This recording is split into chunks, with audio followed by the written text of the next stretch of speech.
It's Thursday, January 15th, today on Your Morning Atlantic. Crossing to Dartmouth Crossing. Halifax Casino gambles on a new location. Your top news headlines just ahead.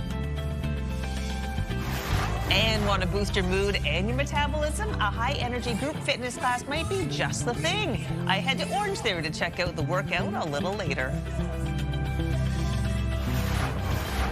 Plus, the Bell Let's Talk Community Mental Health Fund. We'll chat with Bell Let's Talk Chair Mary Deacon and find out about this year's grant recipients in our region. All that and so much more just ahead on the Thursday edition of Your Morning Atlantic.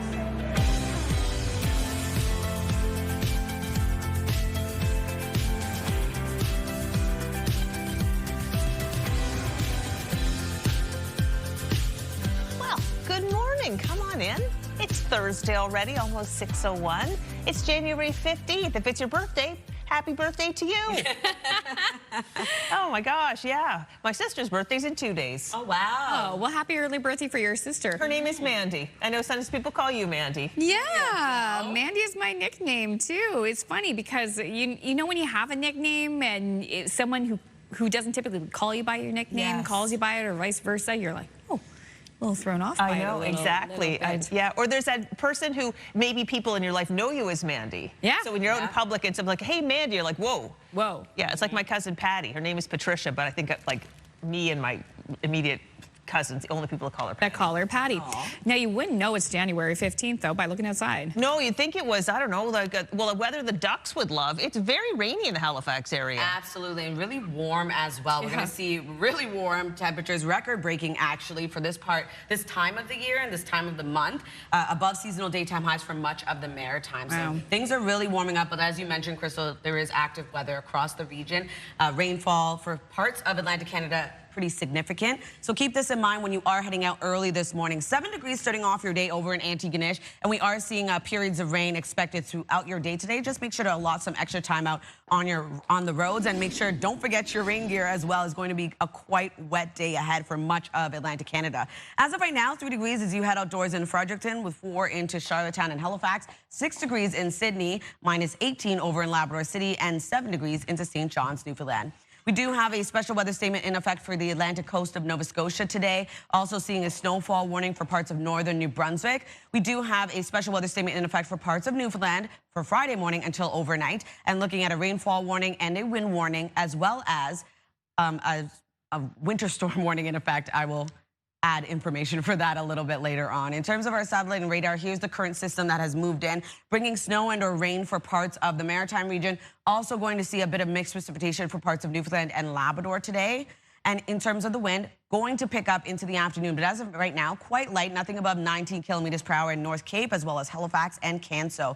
No wind gusts to report at this time. We'll take a longer look at your forecast just ahead, but first a look at your local news with Amanda. Thank you, Latavia. Reaction still pouring in with news Casino Nova Scotia is moving from its Halifax waterfront location to Dartmouth Crossing. I think it's not a good idea. It takes people away from the city. People who go into the casino, they spend time in the hotels, they spend time down on the waterfront, restaurants. Tourists wouldn't come out of their way to come over here to go to the casino. I think that the downtown pubs and whatnot would, the people coming out after their night out, a lot of them probably go over that way. I think it's probably a good idea to have it out of the downtown area and have it in a more remote spot. The Halifax Casino is moving next to the IKEA in Dartmouth Crossing. The Nova Scotia government owns the waterfront land, and Great Canadian Entertainment says they've been told it's time to go, with provincial intentions of selling the land to a third party. The company declined CTV's interview request, but said in a statement they'll build a brand new purpose-built destination. The new location is expected to open in 2029.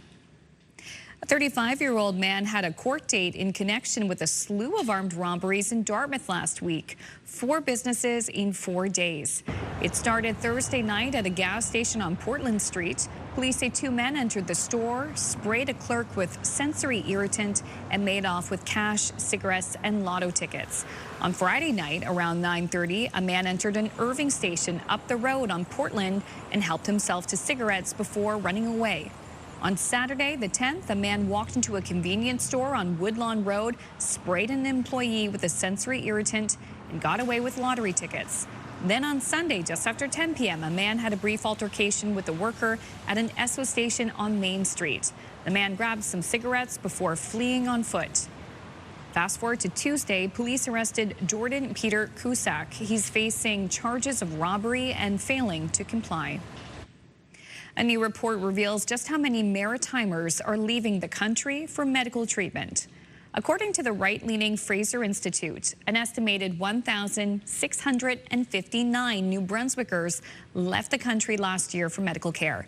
The report cites urology, general and orthopedic surgeries as the most common procedures. The report also states these were non-emergencies, and it does not specify which countries Canadians were seeking treatment. The Canadian Health Coalition says it is something to monitor, but they do have some questions. The study isn't quite detailed enough to say what the nature of these procedures are. Some of them may be very elective. It could be about in vitro fertilization. It could be reproductive nature. Some people are choosing to go outside of province because of the long waits. So we continue to try to tackle our wait lists with the aggressive recruitment we've been doing of healthcare professionals, making the conditions much better to be a healthcare professional here in New Brunswick. According to the report, an estimated 222 Islanders and 1,820 Nova Scotians left the country for medical care. It is now official. Haligonians will pay a lot more for water and related services this year. Halifax Water's proposed 12% rate hike for January and 6% increase for April have been approved by the Regulatory Appeals Board. By then, the utility says customers will be paying about $14 more. Officials argue Halifax Water needs the hike to deal with growth, aging infrastructure, and inflation. And the price for illegal parking in St. John is doubling. The city has increased the penalty effective Wednesday. Tickets paid within the first 15 days will now cost $60, twice what it was. The fine rises to $125 if not paid within a month. The city says the move was necessary because too many vehicles are in the way of snow clearing equipment. And it looks as if that reduction in ferry service in Halifax will remain for the foreseeable future. The 15-minute runs were reduced to a half hour on Monday because of mechanical issues. One vessel requires a part from Europe, while a second is undergoing significant repair work that will take it out of service until later this year. Halifax Transit says the revised schedule remains in place until further notice. Finally, villagers in Bulgaria dressed up for a traditional carnival procession. Take a look.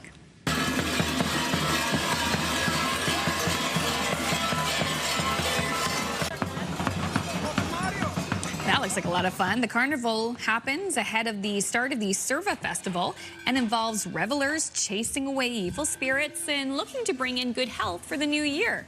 Some wore handmade wooden masks, with others loudly clanging their bells.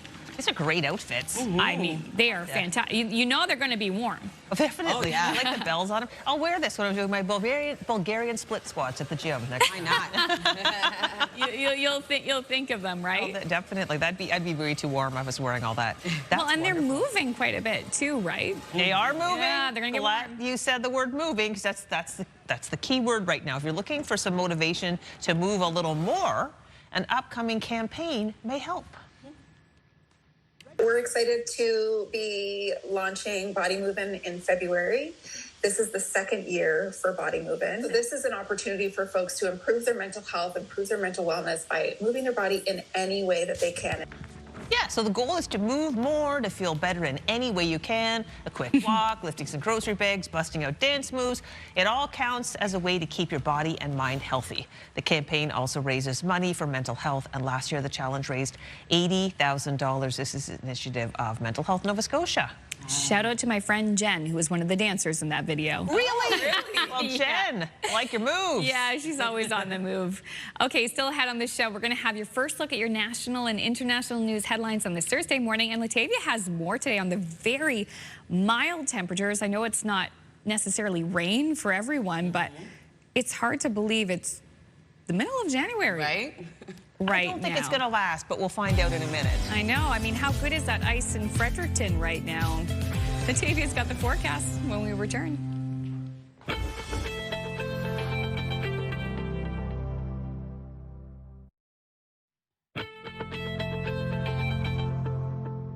Happy Thursday, Atlantic Canada. The time now is 6:12. We're taking a live look at a wet start to the day over in Brookvale. Expecting periods of rain throughout your day today. Currently 5 degrees starting off your day. Weather is brought to you by the Atlantic Lottery mobile app. We are seeing much warmer temperatures for parts of Atlantic Canada. As you head outdoors in Fredericton, it will be 3 degrees, 4 into Charlottetown with 6 degrees in both Halifax and Sydney. A bit cooler over in Labrador City at -18 and -8 in Happy Valley Goose Bay. 7 degrees into St. John's, Newfoundland. We do have a special weather statement in effect for today along the Atlantic coast of Nova Scotia. We are expecting up to 30 millimeters of precipitation today. For our snowfall warning into parts of northern New Brunswick, looking at around 10 to 15 centimeters of accumulation. We do have a special weather statement also in effect for parts of Newfoundland for Friday morning until the overnight hours. We are expecting around 70 to 80 kilometers per hour for wind gusts, a snowfall at around 15 centimeters or more, and freezing rain for about 3 to 4 hours. A rainfall warning also in effect for parts of Newfoundland until Friday evening. We are expecting around 20 to 80 millimeters of precipitation with a wind warning 80 to 110 kilometers per hour for Friday afternoon until Saturday.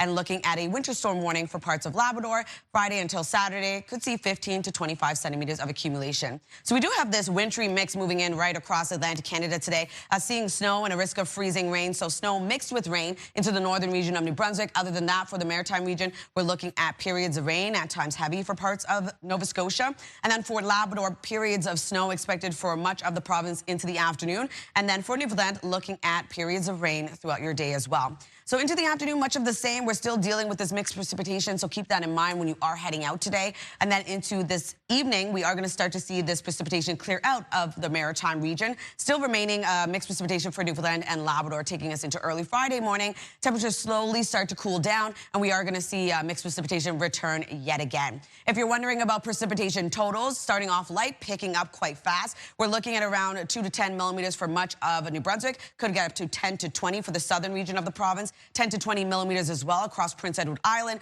and looking at 10 to 20 for much of Nova Scotia, the heaviest being 20 to 30 millimeters expected for Sheet Harbour. For Newfoundland, also going to see around 2 to 30 millimeters of accumulation. For a snowfall outlook into the northern region of New Brunswick, looking at around 5 to 10 centimeters, and then for Labrador, around 1 to 15 expected.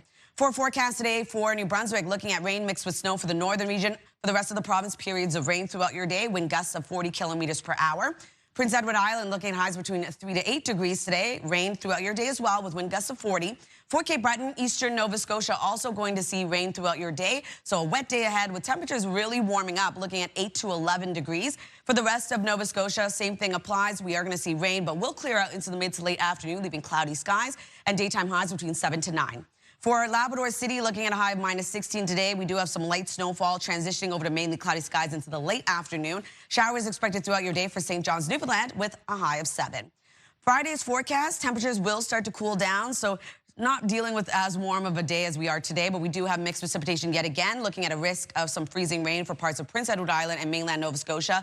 Labrador still dealing with snowfall and looking at a wintry mix for parts of Newfoundland. Friday night, we start to see the system break down. However, we do have another system returning on Saturday, cooling right back down, and we are going to look at periods of snow and or freezing rain. So that's a look at your weather forecast. We'll throw things over to Amanda.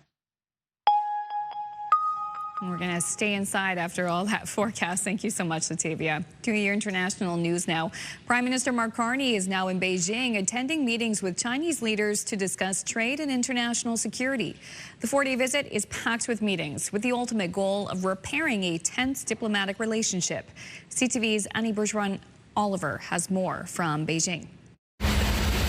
It wasn't long ago that Canada called China a disruptive power. Now the language has softened as Prime Minister Mark Carney's government looks to bring stability back to a frigid diplomatic relationship. This is a new government with a new Prime Minister, a new foreign policy. In this moment of economic stress for our country, it is necessary for us to diversify our trading partners. And Carney has made it clear that rethinking includes increasing non-U.S. exports through deeper partnerships with countries like China.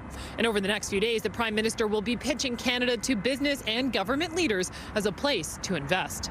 I think that this was a really important opportunity to reset the relationship at a time when we're obviously dealing with a much tougher United States and where our Canadian national interests have to be rethought.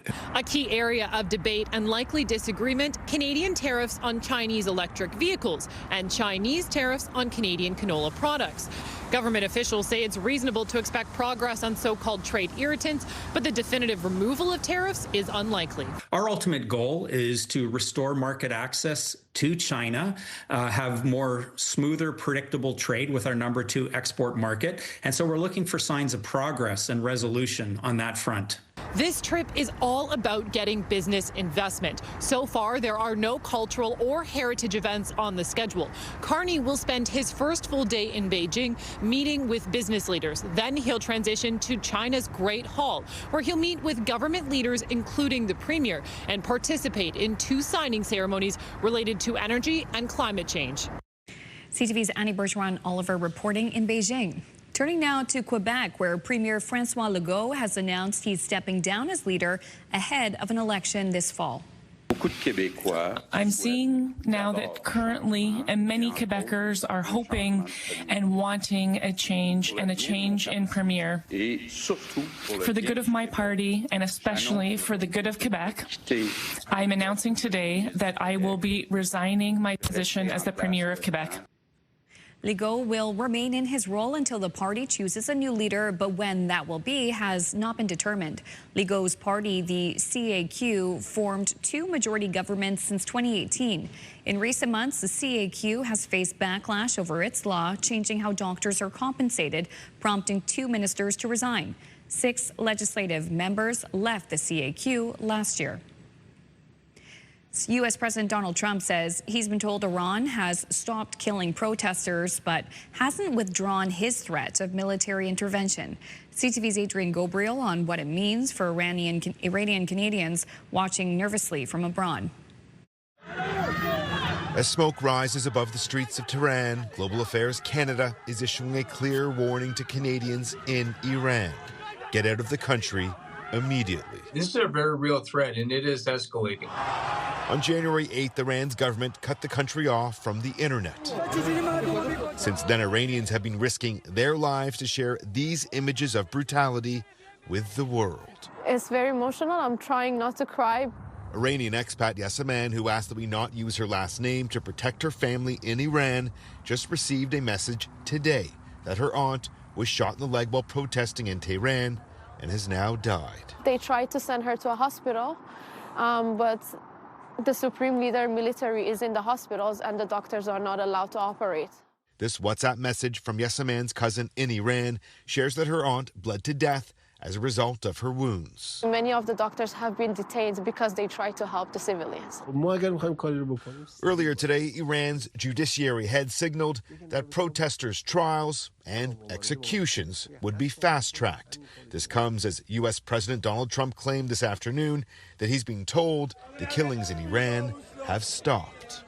Even still, personnel at a key U.S. military base in Qatar have been advised to evacuate by tonight. The fact that, the United States has pulled out some of their troops in Qatar is indicative that they think that that threat is real. The protests that broke out on December 28th have reportedly left more than 2,500 dead. The situation growing more dire by the hour. Because I'm not sure how many more people can die before help is there.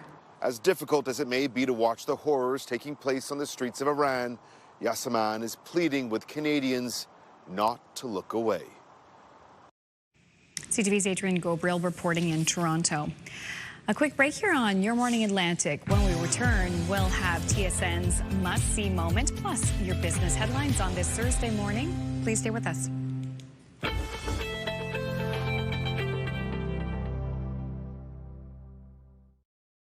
Move Mornings with Aaron and Peter. Weekday mornings on Move 100. The most fun in the morning. And home of the $1,000 minute. Only on Move 100 Halifax.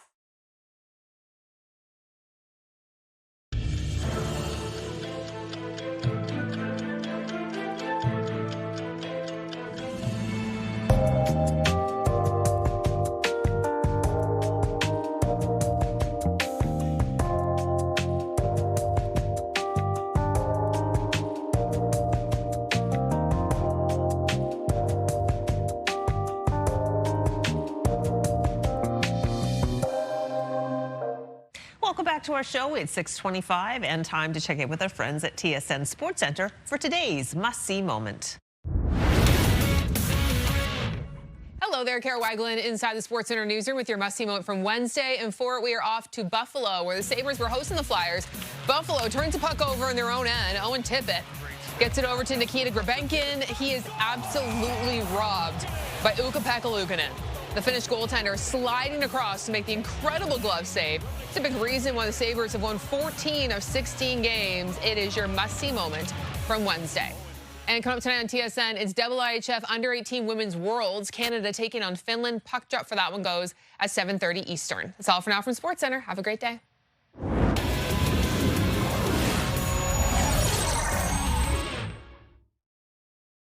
This TSN must-see moment brought to you by J.R. Rahe's Furniture and Appliances. Now over to your business headlines from our colleagues at BNN.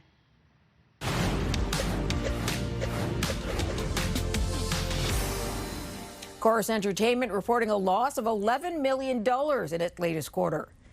And that's compared to a profit of about $12 million a year ago. The company is in the middle of restructuring, with its TV and radio businesses struggling. It's hoping to reduce debt by more than $500 million. Here are the closing numbers for the day. The Canadian dollar almost unchanged at 72.03. West Texas Intermediate is up to 61.88. Western Canadian Select is up almost $1.50 to 46.46. And the TSX gained 46 points to hit another record close, above 32,900. Those are your business headlines. I'm Marilla Fernandez. A warm day ahead for New Brunswick, a high of 6 degrees. We do have snow and or rain tracking across the province. Then on Friday, cooling down to 1 degree. We do have showers and or flurries returning. On Saturday, a high of -3, looking at scattered flurries with evening snow. For Nova Scotia, looking at a high of 9 degrees today with rain across the province. Then on Friday, a high of 4, rain and or snow returns. On Saturday, looking at a wintry mix with a high of 0. For Prince Edward Island, today we're looking at 8 degrees as your daytime high with rain across the island. Then on Friday, 3 degrees with rain continuing. Transitions over to flurries into the evening. On Saturday, -3 with sunshine and evening snow.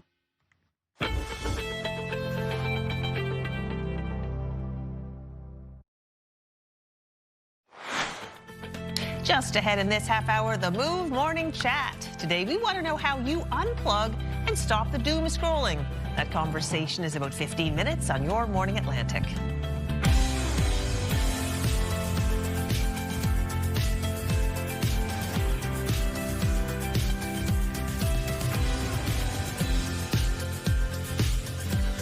Good morning. We're so happy that you can join us. It is 6:31, just before 7 o'clock. Sun not even up yet, but you're up, and we're so happy that you could join us here on what is a very, very mild January 15th day. I feel like I keep saying, like, you have to really check the forecast before you head out the door. Totally. Because you don't want that mid-layer jacket. You don't even want that heavy jacket. I mean, unless you're obviously in different parts of New Brunswick. Yes. Because it's so mild and wet today. Yeah, we're seeing those warm temperatures really expand into Newfoundland as well.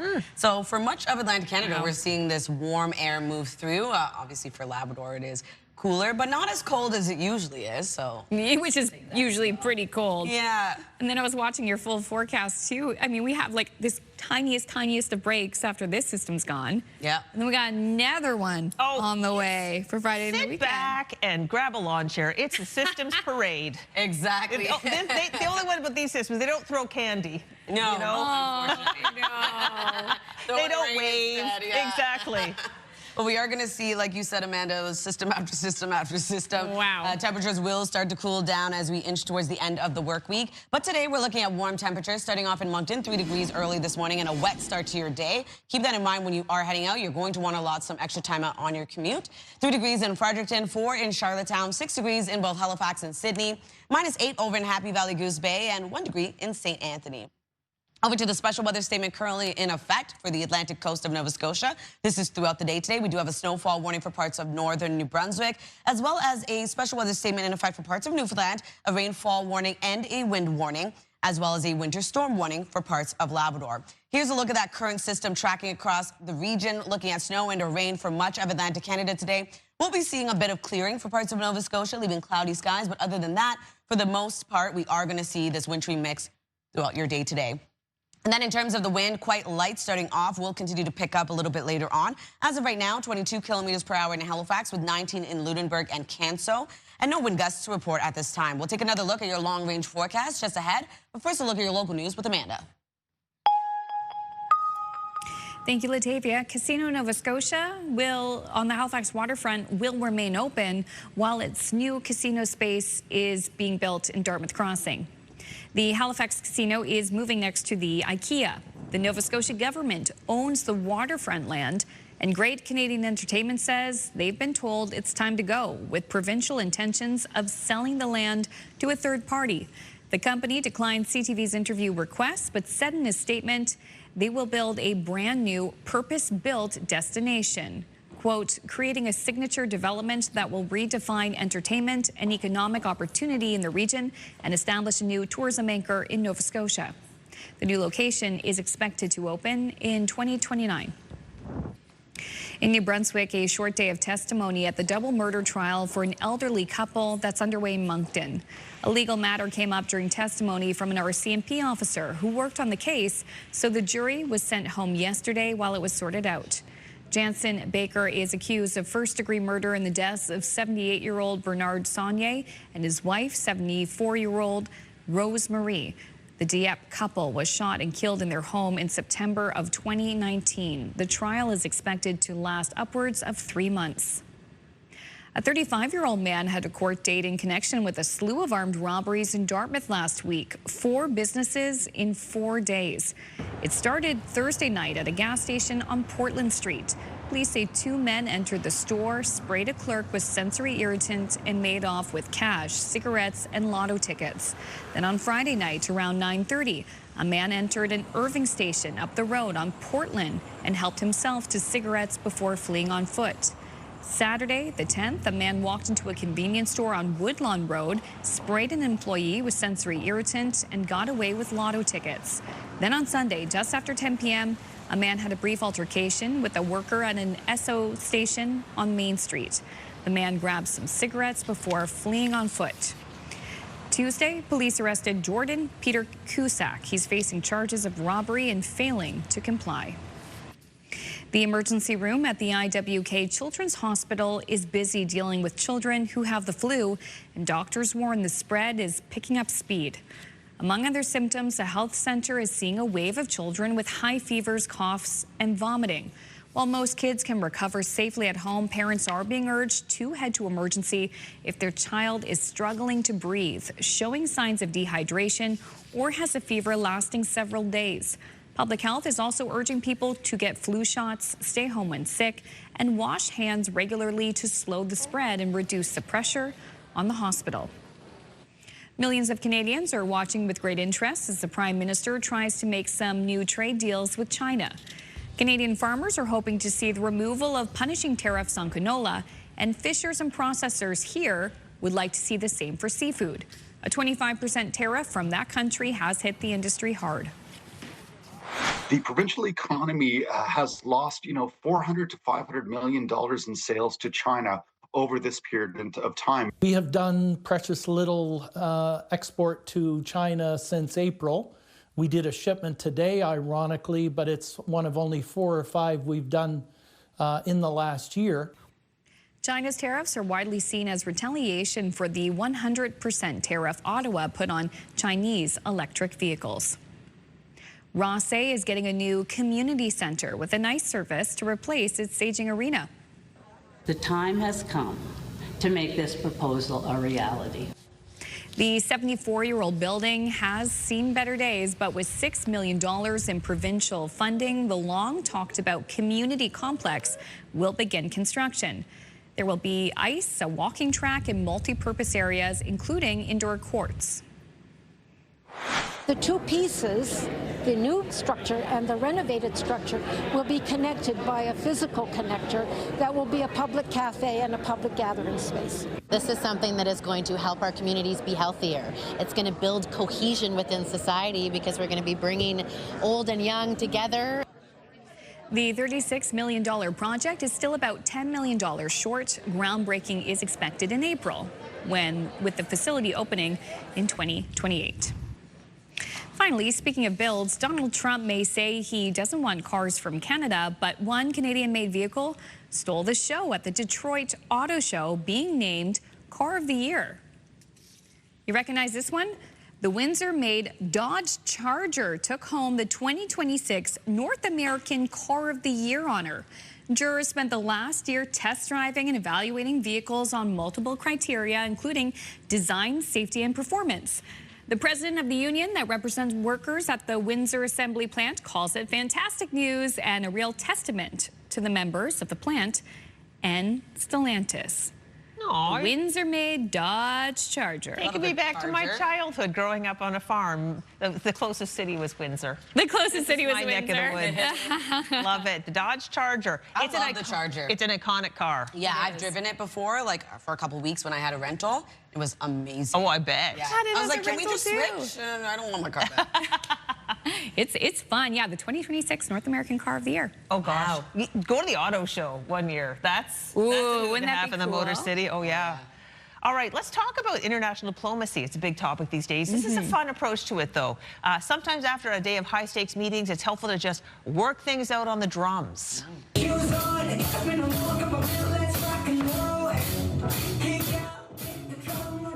So Japan's Prime Minister Sanai Taiachi and South Korea's President Lee Jae-myung, it's golden, right, by K-pop Demon Hunters. They sat side by side this weekend, performed on drum sets to these global hits after their meetings. The diplomatic jam session was arranged by Japan's Prime Minister, who was a heavy metal fan and a drummer in her college days. What? Wow. Yes. So Lee thanked Japan's Prime Minister for hosting the jam session and said he's always dreamed of playing the drums. What a great idea. That's awesome. Just imagine you're done the meetings and then you walk into a room where the drum kits are set up and you're like, wow, okay, what's going to happen here? You're like, have some fun. Like, let's have a jam sesh. Dude, golden. I'm going to set that up for your The other birthday, one's- Amanda. Oh, my gosh. They should have probably done it before Love the that. meeting. Would have really smoothed things out. That's smart. Next time. Yeah, had some BTS Dynamite in there. Exactly. Like, that's fun. All right, speaking of, we're going to have your entertainment headlines, but coming up next, it is the Move Morning Chat. A lot of people like to listen to some music, play some instruments to de-stress and get off their phones. What do you do? We're going to have that unplugging conversation when we return.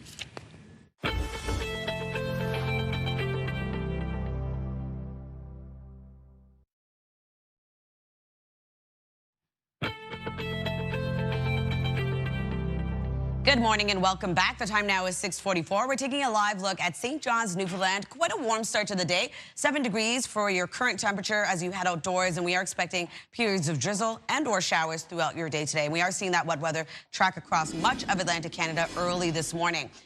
Warm start to the day, 3 degrees as you head outdoors in Fredericton, 4 into Charlottetown with 6 degrees in Halifax and Sydney. Much colder in Labrador City with minus 18 degrees and 4 degrees in Gander. We do have a special weather statement in effect along the Atlantic coast of Nova Scotia for today. Could see up to 30 millimeters of precipitation, with a snowfall warning also in effect for parts of northern New Brunswick, looking at around 10 to 15 centimeters of accumulation. A special weather statement also in effect for parts of Newfoundland, looking at around 15 centimeters plus of snowfall. Freezing rain for around 3 to 4 hours and wind gusts of up to 80 kilometers per hour. A rainfall warning also in effect for parts of Newfoundland until Friday evening, looking at up to 80 millimeters of precipitation. Wind warning with wind gusts ranging from 80 to 110 kilometers per hour. And a winter storm warning for parts of Labrador Friday until Saturday. Could see up to 25 centimeters of accumulation. Here's a look at that current system we are dealing with, looking at snow and or rain for parts of the Maritime region, also extending, looking at snowfall for much of Labrador, and then for Newfoundland, periods of rain throughout your day, at times heavy as well. So we are going to see the system stick around and linger into the afternoon, slowly clearing out into early this evening, and then we'll see the system really clear out of all 3 Maritime provinces into later tonight, carrying us into early Friday morning. We have another system making its way over. A chance of showers and or flurries will return. If you're wondering about accumulation, for the most part, seeing around 5 to 10 millimeters for parts of New Brunswick. Heaviest being into the southern region at around 10 to 20 millimeters. Same thing goes for Prince Edward Island, dealing with around 10 to 20 millimeters of accumulation. And for much of Nova Scotia, the heaviest being 20 to 30 millimeters for Sheet Harbour. And for Newfoundland, also going to see around 2 to 30 millimeters of precipitation. For our snowfall outlook, seeing around 5 to 10 centimeters into northern New Brunswick. Also going to see around 1 to 15 centimeters of accumulation for Labrador. For our forecast today for New Brunswick, looking at rain mixed with snow into the northern region. For the rest of the province, looking at periods of rain throughout your day. Wind out of the southwest, 20 gusting to 40, and daytime highs between 1 to 7 degrees. For Prince Edward Island, looking at highs between 3 to 8. We are going to see rain throughout your day as well. Wind gusts of 40. For Cape Breton, eastern Nova Scotia, highs will range from 8 to 11 degrees. Looking at rain throughout your day with wind gusts of 50. For the rest of Nova Scotia, rain clears out into the late afternoon, leaving cloudy skies. Daytime highs between 7 to 9. And then for Labrador City, looking at periods of snow starting off your day, clearing, leaving mainly cloudy skies into the late afternoon. A high of minus 16 degrees and 7 degrees for St. John's, Newfoundland, looking at showers and or drizzle throughout your day. Friday's forecast, temperatures really start to cool down now as we inch towards the weekend. We are going to see a chance of showers and or flurries for the Maritime region, a risk of freezing rain for parts of Prince Edward Island and Nova Scotia. Labrador still dealing with some light snowfall, and then for Newfoundland, heavier rain expected with a risk of freezing rain as well. Into Friday night, much of that clears out of the Maritime region, still holding on to a wintry mix for Newfoundland and Labrador. Saturday, a much colder day ahead, and we do have another system making its way over. That's a look at your weather forecast. We'll throw things over to the Move Morning Chat.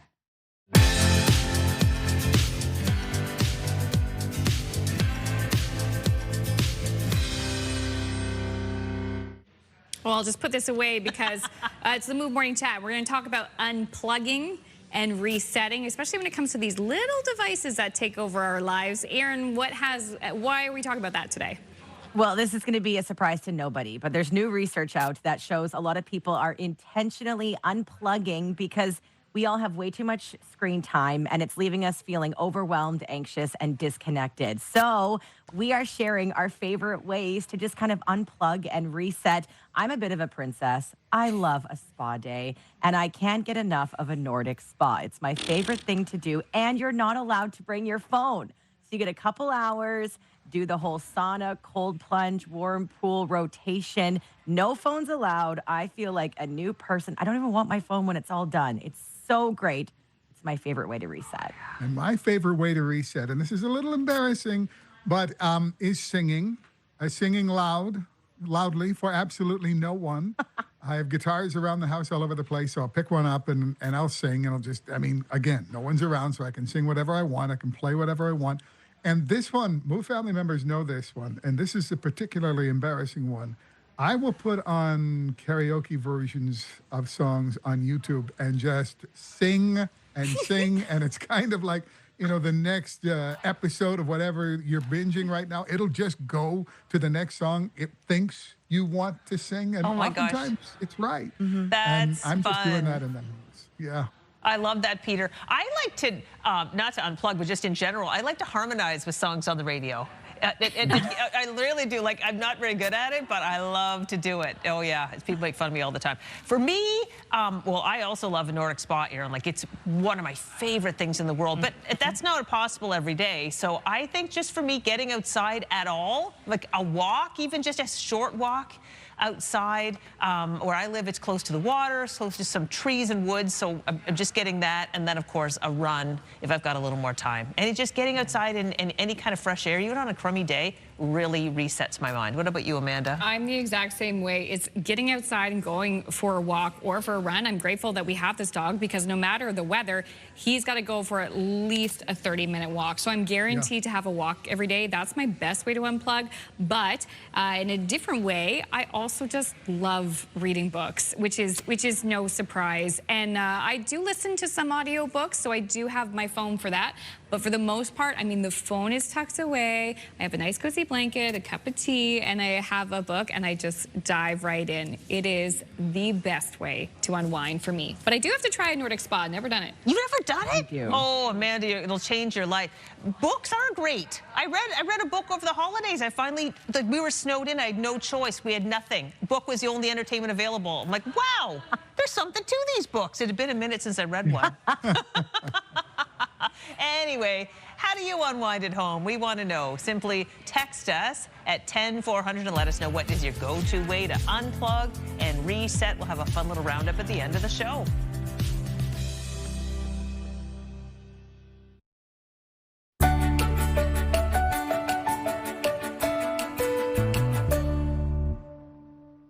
Welcome back. The time now is 6:54. And if you're looking for a group fitness class that will boost your spirits and your heart rate, you need to head to your nearest Orange Theory studio. I got a chance to check out this high energy style of fitness training for myself this week, and the playlist got me pumped for this interview. Y'all ready for this? We're joined by, I love the playlist here. I'm joined by Jessica, who is the studio manager here. And you'll be probably the face you'll see if you walk in the Bedford location. Yeah, absolutely. If you come in for your first class, I'll probably be here to greet you. Yeah, so what happens if you want to come in for your first class? So you can just look up orangetheory.com and find the studio closest to you. We have 3 studios in the HRM. We have here in Lair Tech, our Bedford studio. We also have one in the Micmac Mall in Dartmouth, and we have a 3rd location on Yonge Street in Halifax. Oh, that's very close to our station at CTV. Oh, perfect. You'll have to come in and try one. But yeah, you can just look up Orange Theory or contact the studio closest to you. Call us, email us, and we'll get you set up with that first free class. That's perfect. Well, you actually do the classes yourself. What do you find sets Orange Theory apart from other types of fitness?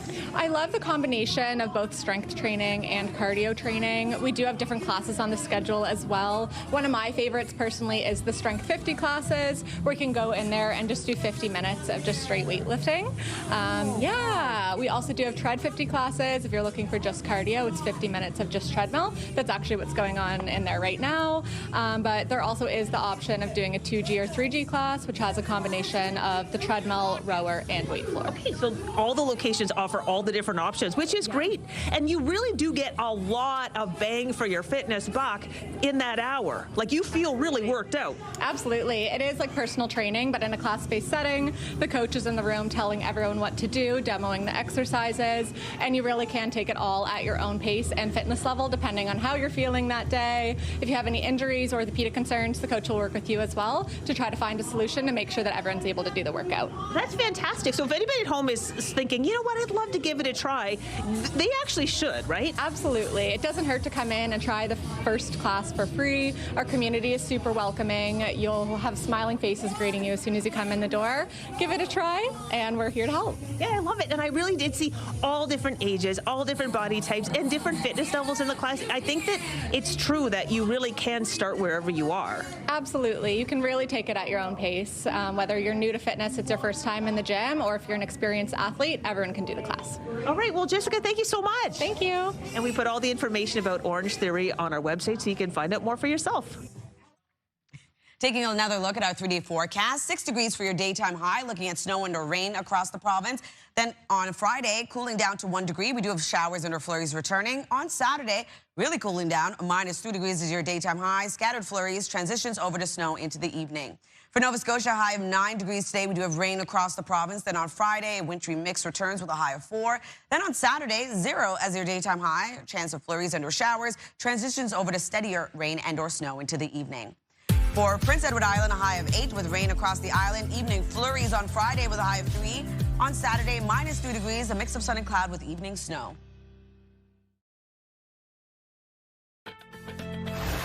Thursday, January 15th. Today on Your Morning Atlantic, crossing to Dartmouth Crossing. Halifax Casino gambles on a new location. The details just ahead in your news headlines.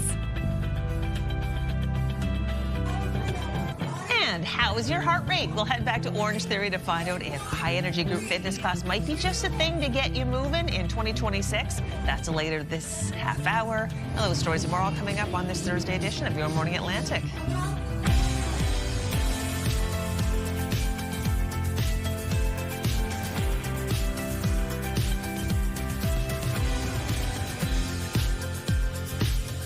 Good morning, Atlantic Canada. Thank you so much for joining us. Time now is 7:01. Today is Thursday, January 15th. Tomorrow is Friday. I remember on like Tuesday or something, I was like, we're inching towards Friday. No. Well, I had the date completely wrong on Wednesday, so don't worry. You're fine. It's still We're early in getting the there. year. Yeah. And we're figuring 2026 out. Oh, Exactly. Gosh, I even filed some paperwork the other day, and I wrote December on it, and I said, oh, no, that is not correct. No. I did that last Friday. You did that as well? I feel better. Paper, like, no, this is completely wrong. I looked at it, I was like, where was my head? See, if you're at home, you're still getting used to 2026, you're not alone. Exactly. Well, especially when you look out the door and you see like such mild conditions overall for the region. Exactly. I know. Like last Saturday, we had like mild. Oh, that was heaven. And some sunshine. Yeah. So I've been like hoping for that this week. That hasn't really been the case. Quite gloomy, but really warm. So at least when you head out, you're not like this. Walk into your car. Right? Oh my. Wow, you can see the rain coming Is this my down. favorite roundabout? I can't tell. It is, Crystal. A bit foggy and wet starting off your day over in Hampton, New Brunswick. Keep that in mind when you are heading out. We are seeing a temperature of 4 degrees early this morning, so not a bad start to your day. We are going to see that wet weather for much of Atlantic Canada, so just keep that in mind when you are heading out on your morning commute. 3 degrees right now in Fredericton with 5 starting off your day in Charlottetown, 8 degrees already in Yarmouth, 6 into Halifax, and 7 into St. John's, Newfoundland. We do have a special weather statement in effect for the Atlantic coast of Nova Scotia today. Also seeing a snowfall warning for parts of northern New Brunswick. Looking at a special weather statement for parts of Newfoundland with a rainfall and wind warning in effect. And we're looking at a winter storm warning for parts of Labrador. Here's a look at that current system tracking across the region. Snow and or rain for much of Atlantic Canada today. We will be seeing a bit of that mixed precipitation clear out into the afternoon, but for the most part will remain throughout your day. So some extra time out on your commutes today. Here's a look at the current wind for the Maritime region. Quite light, nothing above 22 kilometers per hour right now in Halifax, 19 in Lunenburg and Canso, with no wind gusts to report at this time. We'll take another look at your long-range forecast just ahead, but first a look at your local news with Amanda. Thank you, Latavia. Reaction still pouring in this morning with news. Casino Nova Scotia is moving from its Halifax waterfront to Dartmouth Crossing. CTV's Callum Smith has the details. IKEA in Dartmouth Crossing will soon have a new neighbor. The Halifax Casino is moving from its waterfront location across the harbor. Today, it's the closing day, more or less, of this transaction, and this is a real positive for the province. The Nova Scotia government owns the waterfront land, and Great Canadian Entertainment says they've been told it's time to go with provincial intentions of selling the land to a third party. For the government's part, it won't say what would be ideal here, simply that it's seeking the best value for the property. The acting finance minister also wouldn't say if government will help fund the new casino build on private land, just that they're expecting the same annual return. In terms of the revenue raised by the province, we expect that revenue to be about $30 million, the same as it's been in the past, more or less. This is a prime location, and so we're really excited to see hopefully some iconic type of a building structure that will attract more and more people to our waterfront. The company declined our interview request, but said in a statement they'll build a brand new purpose-built destination, quote, creating a signature development that will redefine entertainment and economic opportunity in the region and establish a new tourism anchor in Nova Scotia. But not everyone agrees with the move. Tourists wouldn't come out of their way to come over here to go to the casino. I think that the downtown pubs and whatnot would, the people coming out after their night out, a lot of them probably go over that way. The new location is expected to open in 2029. Callum Smith, CTV News, Halifax. A new report reveals just how many Maritimers are leaving the country for medical treatment. According to the right-leaning Fraser Institute, an estimated 1,659 New Brunswickers left the country last year for medical care. The report cites urology, general and orthopedic surgeries as the most common procedures. The report states these were non-emergencies, and it does not specify which countries Canadians were seeking treatment. The Canadian Health Coalition, for its part, says it's something to monitor, but they do have questions. The study isn't quite detailed enough to say what the nature of these procedures are. Some of them may be very elective. It could be about in vitro fertilization. It could be reproductive nature. Some people are choosing to go outside of province because of the long waits. So we continue to try to tackle our wait lists with the aggressive recruitment we've been doing of healthcare professionals, making the conditions much better to be a healthcare professional here in New Brunswick. According to the report, an estimated 222 Islanders and 1,820 Nova Scotians left the country for medical care. Haligonians will be paying a lot more for water and related services this year. Halifax Water's proposed 12% rate hike for January and 6% increase for April have been approved by the Regulatory Appeals Board. By then, the utility says customers will be paying about $14 more. Officials argue Halifax Water needs the hike to deal with growth, aging infrastructure, and inflation.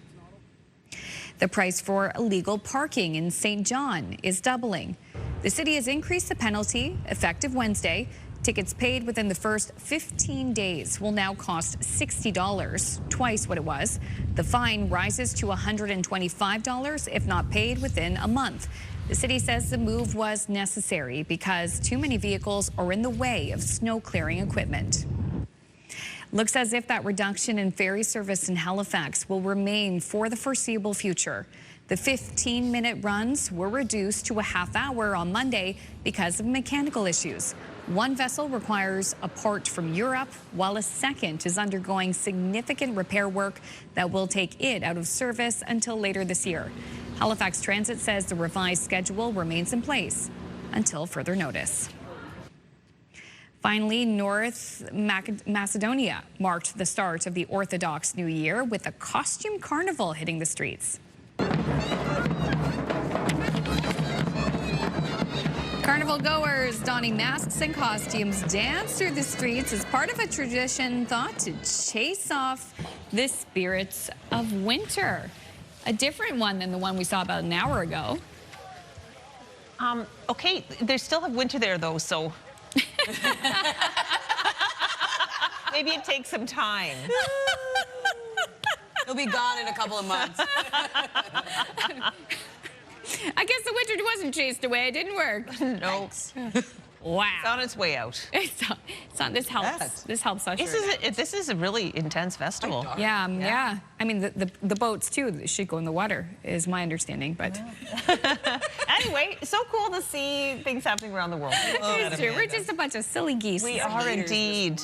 Okay, well, I might even have to have you take over because I found this so moving. If you missed it, I'm going to share this. Fans honored a former Raptor and legendary player, Kyle Lowry, at a game this week in Toronto. A standing ovation for the greatest Raptor of all time. So Lowry now plays for the Philadelphia 76ers, and he got a chance to play in front of the crowd at the Scotiabank Center for maybe the last time ever. The 39-year-old, this could be his last season in the NBA, but get this, no matter what happens, Lowry said he wants, I'm going to cry, his last season in the NBA, he wants to sign a one-day contract with the Raptors so he can retire as a Raptor. Oh my honestly, gosh. When the team switched up, that was a big loss for us. Honestly. Oh, yeah. Because we had won, we were at the top, we were so excited, and then the team was broken down. Yeah, Very well, sad. This is a fun fact for if you aren't a big baseball fan, but you remember when the Raptors had their big moment. I actually literally am tearing up.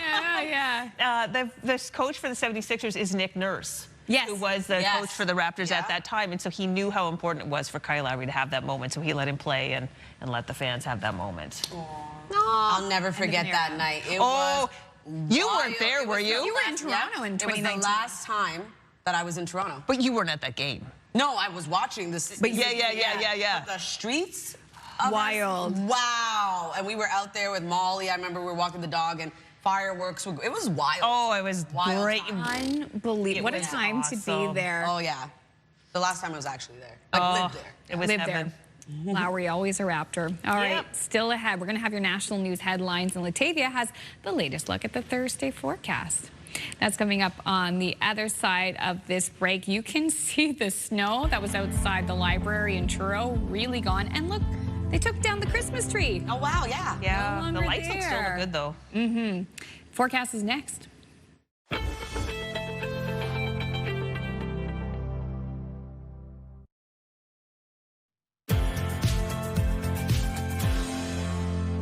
Welcome back. The time now is 7:13. We're taking a live look at a very wet start to the day over in Truro. Currently 5 degrees as you head outdoors this morning, but some extra time out on your commute As you can see, roads are quite wet. Weather is brought to you by the Atlantic Lottery mobile app. A much warmer start to the day. We are going to see currently as you head outdoors, 6 degrees in St. John, New Brunswick, as well as into Halifax and Sydney. 5 degrees starting off your day in Charlottetown, with 8 into St. John's, Newfoundland. A special weather statement currently in effect for the Atlantic coast of Nova Scotia, looking up to around 30 millimeters of precipitation expected. A snowfall warning also in effect for today for parts of northern New Brunswick, could see up to 15 centimeters.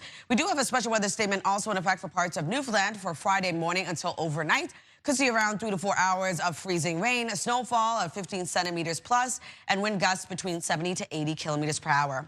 A rainfall warning also in effect, looking at around 80 millimeters, that's the highest it could get up to, with a wind warning also in effect for southern and eastern Newfoundland, looking at up to 110 kilometers per hour.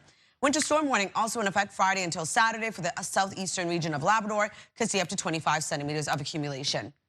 Here's a look at that current system tracking across Atlantic Canada.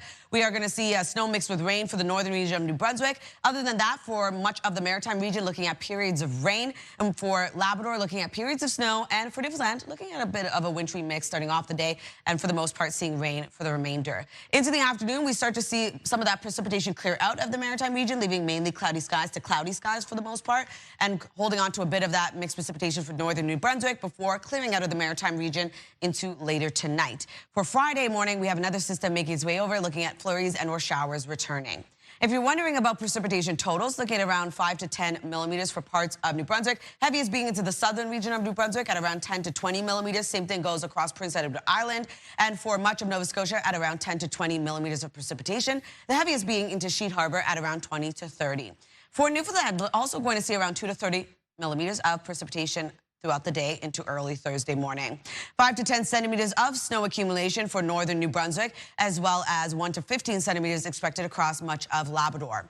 For our forecast today for New Brunswick, daytime highs between 1 to 7 degrees. Rain mixed with snow for the northern region. For the rest of the province, looking at rain throughout your day. For Prince Edward Island, highs between 4 to 8 degrees, looking at rain throughout yours. Wind out of the southwest, 20 gusts to 40. For Cape Breton, eastern Nova Scotia, same thing, a wet day ahead. We are going to see daytime highs range from 8 to 11 degrees. And then for the rest of Nova Scotia, also seeing rain starting off your day, but will clear until the late afternoon, leaving cloudy skies with highs between 8 to 9.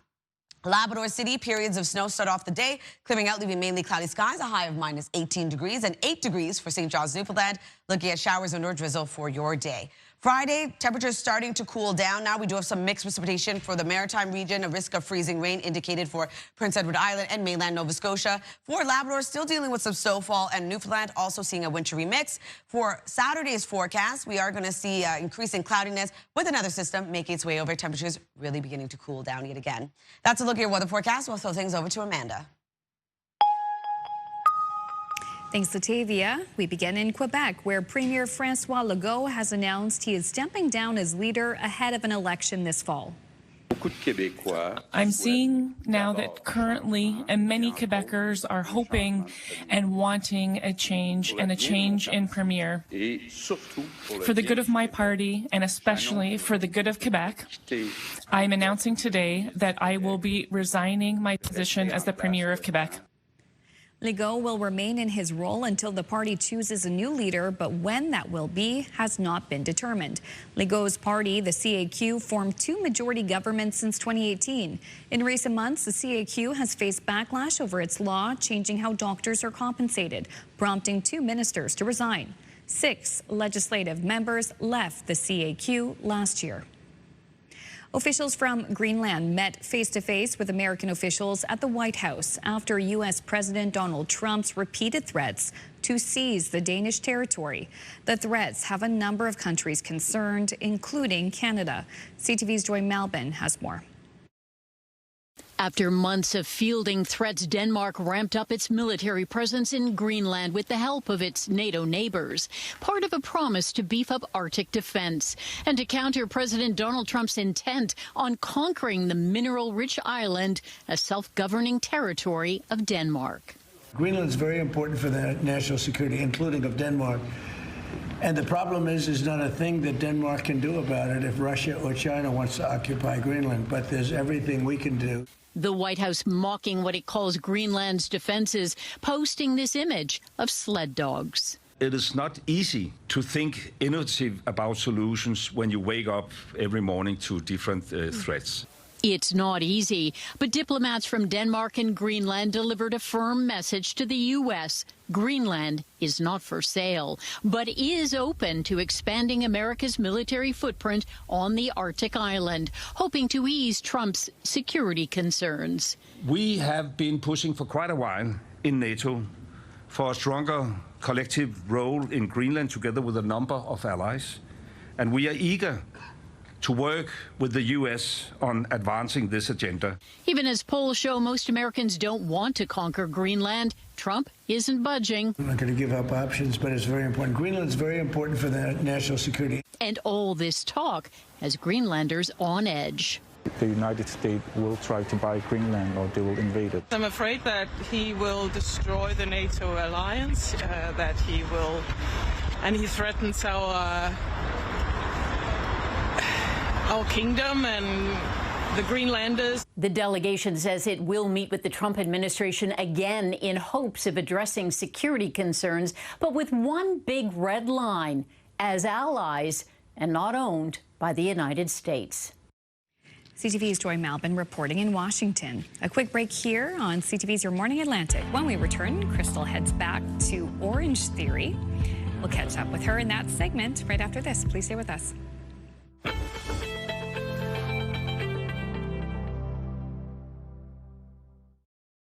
Move Mornings with Aaron and Peter. Weekday mornings on Move 100. The most fun in the morning. And home of the $1,000 minute. Only on Move 100 Halifax. I am at Orange Theory in Bedford. I am joined by Nicole, who's the head trainer here, and she is leading an incredible workout. First of all, you started as a member, which is incredible. I did. I was a founding member when the Halifax studio opened 7 years ago, and I made the change into becoming a fitness instructor when Bedford opened 6 years ago. Oh my goodness. Yeah. So really, you must love what Orange Theory does to your body if you decided to make it a career. Absolutely. I was looking for the perfect high-intensity interval workout, tried many fitness facilities, and feel like I found my passion and my family with Orange Theory Fitness. Yeah, so what sets it apart from other types of fitness? For us, it's science-backed. So as you can see, there's you can see the board behind us here. Our members wear heart rate monitors, so they're able to monitor their heart rate response. Science-backed, 60 minutes, interval training, so we look for those peaks and the valleys in the heart rate. It's that perfect blend, or science, if you will, of strength meets cardio to give you the punch that you're looking for in a workout. Yeah, well, it looks super intense, but everyone's having a good time. But in this particular class, you move from station to station. So some people are rowing, some people doing the treadmill, some people doing weights. There's a lot happening during an Orange Theory class. There's a lot of moving parts. So in a 3-group class, which is what we just did, you would have a treadmill portion, a rowing portion, and then a weight floor portion. So you get the intervals every side of the room. Cardio focus side, of course, would be on the treadmill and the rower, but of course we did have power on the weight floor today, but also that focus on agility, endurance, and building strength through, of course, we use those dumbbells today, but we also do that through suspension training and mini band work. Okay. So a few modalities. So you teach the classes, you also do the classes. I do. How has it changed your body? For me, I feel, for one, mentally, it does do a lot for you. But also physically, it makes me feel more energetic, more vibrant, lean muscle mass, keeps me keeps well. It keeps you looking fit. I love that. Don't want to say that about myself, but thank you. Yeah, no, it's everybody at home can see this, Yeah. so it's obviously doing something for you. For people at home who might be a little bit on the fence, what would you say to them about maybe giving Orange Theory a try? Orange Theory, every fitness level, everyone's welcome here. We have members as young as 15 up to 82 years old. Wow. There's people that have never used a gym before. We have members in here that are training for marathons, high rocks. So please do not be intimidated. Yeah. I hear that most from anyone that's coming in the doors for the first time. But we're here for you. We're here to support every fitness level. every workout. The first one is going to be free for you, so why not give it a try? Well, Nicole, it's been a pleasure. Thanks so much for letting us see you do your thing. Absolutely. Thank you for coming and visiting us.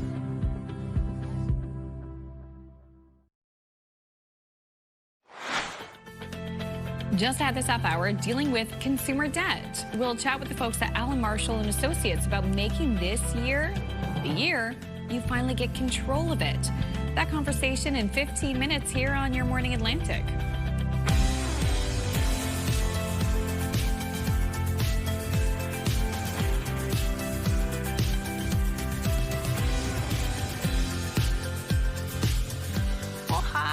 Come on in and join us. We're halfway through the show already, but it's not too late to get caught up on your news and your weather.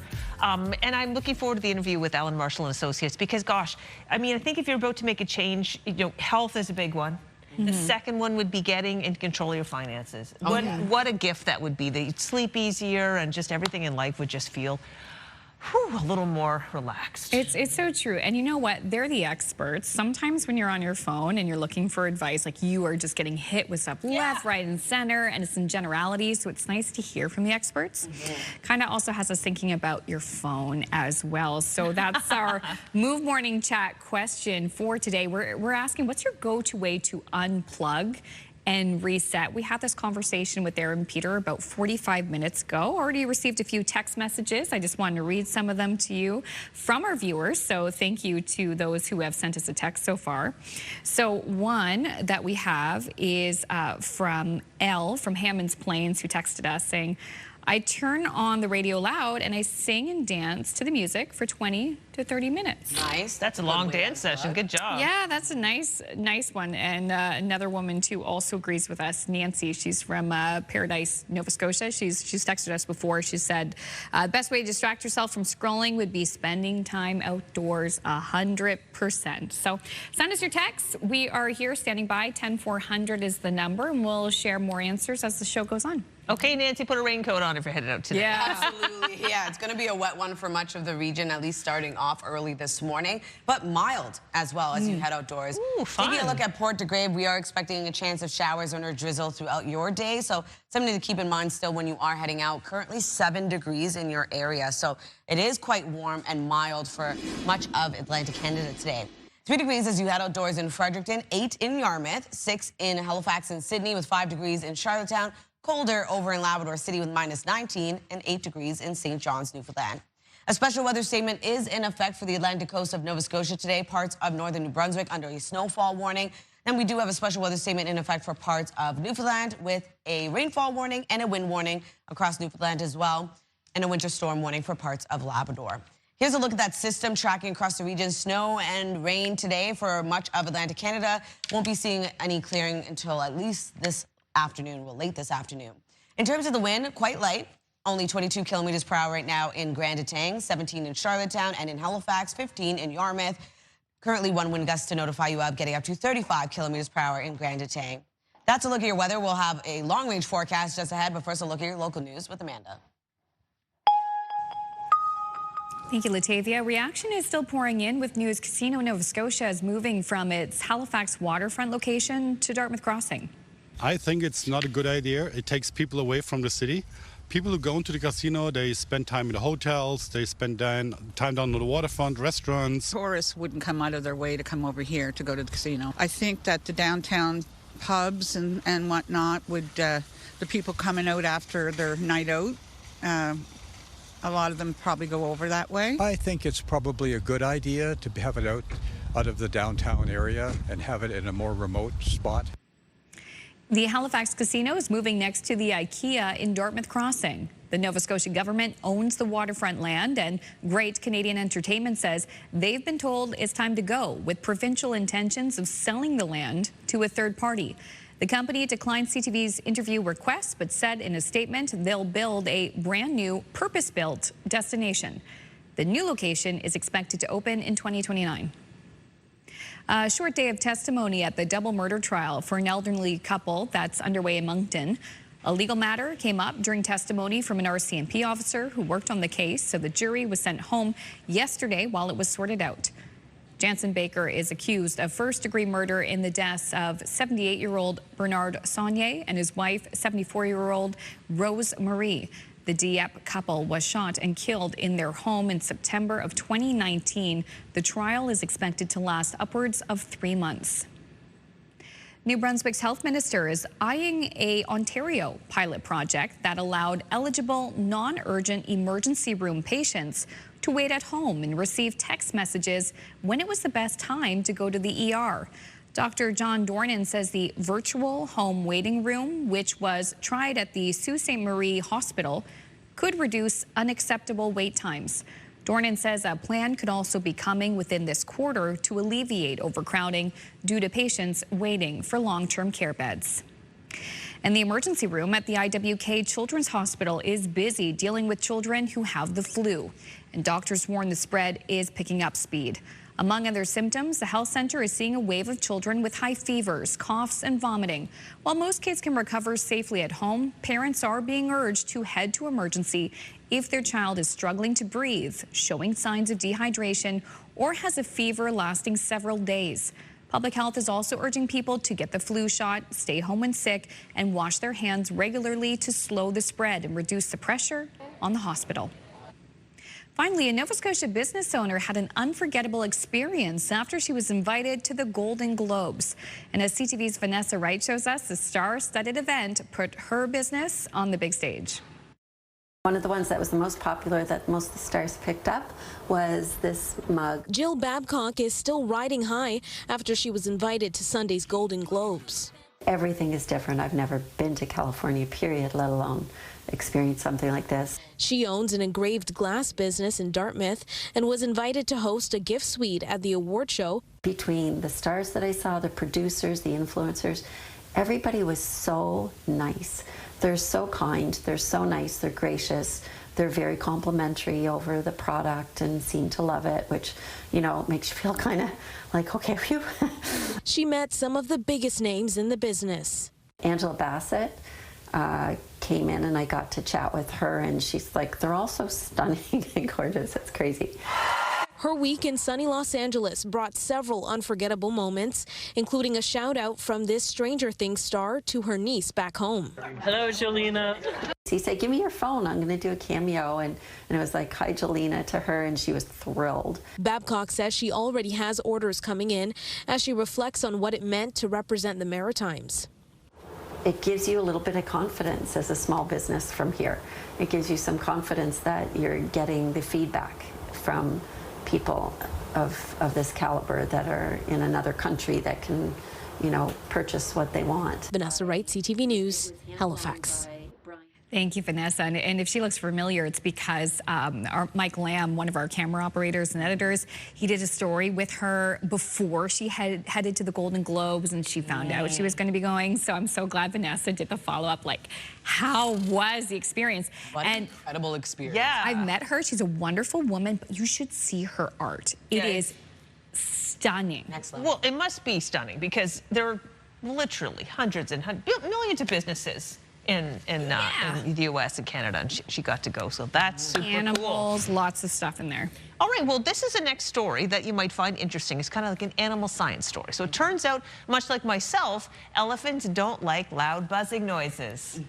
So researchers at a national reserve in Kenya have found that elephants there are afraid of bees, and the sound of older drones put them off as well. That made it difficult to conduct non-invasive research, since drones are a great way to monitor a herd of elephants from above. That's why we have these awesome images. Newer drones, though, are much quieter, so the elephants don't seem to mind them as much. So this is opening doors for new observation and study of these majestic creatures. Well, look at those ears. Of course it bothers me. Yeah, it's true. They can really hear it. Oh, wow. Adorable, though. I love They're them. really beautiful. And now, thanks to those quiet drones, we get these beautiful images. They like to take a little bath. They look like hippos from above. Yeah. That's not an elephant. That's a hippo. Come on. Silly little drones. All right, still ahead on this Thursday. Lots more to come. We're halfway through the show. Latavia has the latest details on just how warm it's going to get today, and the system today, and the next system that's coming. There's a lot to talk about. Also, it is 2026. Is this a year that you take charge of your debt? It can be a daunting task, but our partners at Allen Marshall and Associates. They are there to help. No judgment. Details coming up next.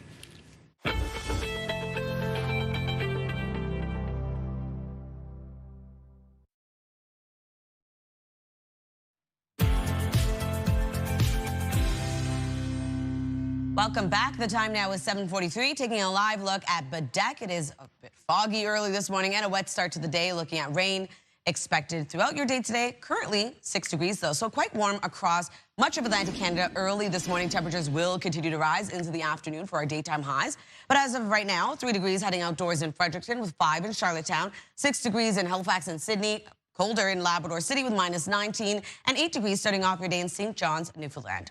We do have a special weather statement currently in effect for the Atlantic coast of Nova Scotia throughout the day today. Looking at rainfall of up to 30 millimeters expected. A snowfall warning for parts of northern New Brunswick for today. Could see up to 15 centimeters of accumulation.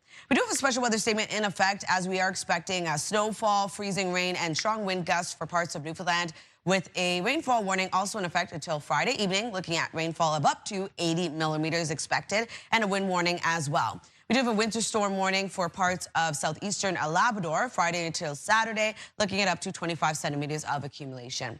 Here's a look at that current system tracking across Atlantic Canada, looking at snow mixed with rain to the northern region of New Brunswick. Other than that, for the maritime region, dealing with rain throughout your day. For Labrador, looking at periods of snow, and for Newfoundland, looking at periods of rain throughout yours as well. In terms of this afternoon, much of the same, so keep this in mind when you are heading out on a commute. We are going to see roads are going to be quite wet, and we are going to see this stick around into the early evening hours. But then starting to see some clearing across the maritime region, taking us into early Thursday morning. Friday morning, rather, we're going to see another system make its way over, and temperatures are going to start cooling down. If you are wondering about the precipitation totals, the heaviest being around 10 to 20 millimeters for southern New Brunswick across Prince Edward Island, and the heaviest being for Nova Scotia at around 20 to 30 millimeters for Sheet Harbour. For Newfoundland, around 2 to 20 millimeters for much of the province, seeing 20 to 30 for Port aux Basques. And then for our snowfall outlook, looking at around 5 to 10 centimeters of accumulation for northern New Brunswick, and for parts of Labrador at around 1 to 15 centimeters. For our forecast today for New Brunswick, looking at rain mixed with snow into the northern region. For the rest of the province, looking at periods of rain. Daytime highs between 1 to 7 degrees and wind gusts of 40 kilometers per hour. And then for Prince Edward Island, we're looking at highs between 4 to 8 degrees, rain throughout your day today. For Cape Breton, eastern Nova Scotia, also going to see a wet day ahead. Daytime highs between 8 to 11 degrees. And for the rest of Nova Scotia, rain starts off the day expected to clear into the mid to late afternoon. Daytime highs between 8 to 9. Labrador City looking at snow starting off your day, clearing, leaving mainly cloudy skies with a high of -18 degrees.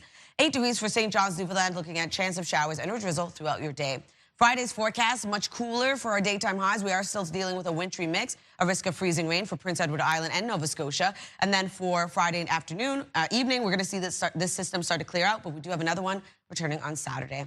That's a look at your weather forecast. Now we're going to throw things over to Allen Marshall and Associates. We spoke to them earlier this week. If you're dealing with overwhelming debt early into the new year and feel like you need some help, contacting a licensed insolvency trustee may be what you need. To learn more about the help available, we welcome back Amanda Sherwood with our partners at Allen Marshall and Associates. Good morning, Amanda. Good morning. Thanks for having me. Absolutely a pleasure. And, you know, some people, when it comes to debt, feel quite embarrassed to seek help when it comes to managing their finances. Why do you think that is? People feel like they want to be in control of their finances, so when they lose that control, it can be hard to accept. However, it's one of those topics that I don't feel we have enough education on. So it's one of those things that I can't fault people for not knowing the best steps without having the knowledge behind it.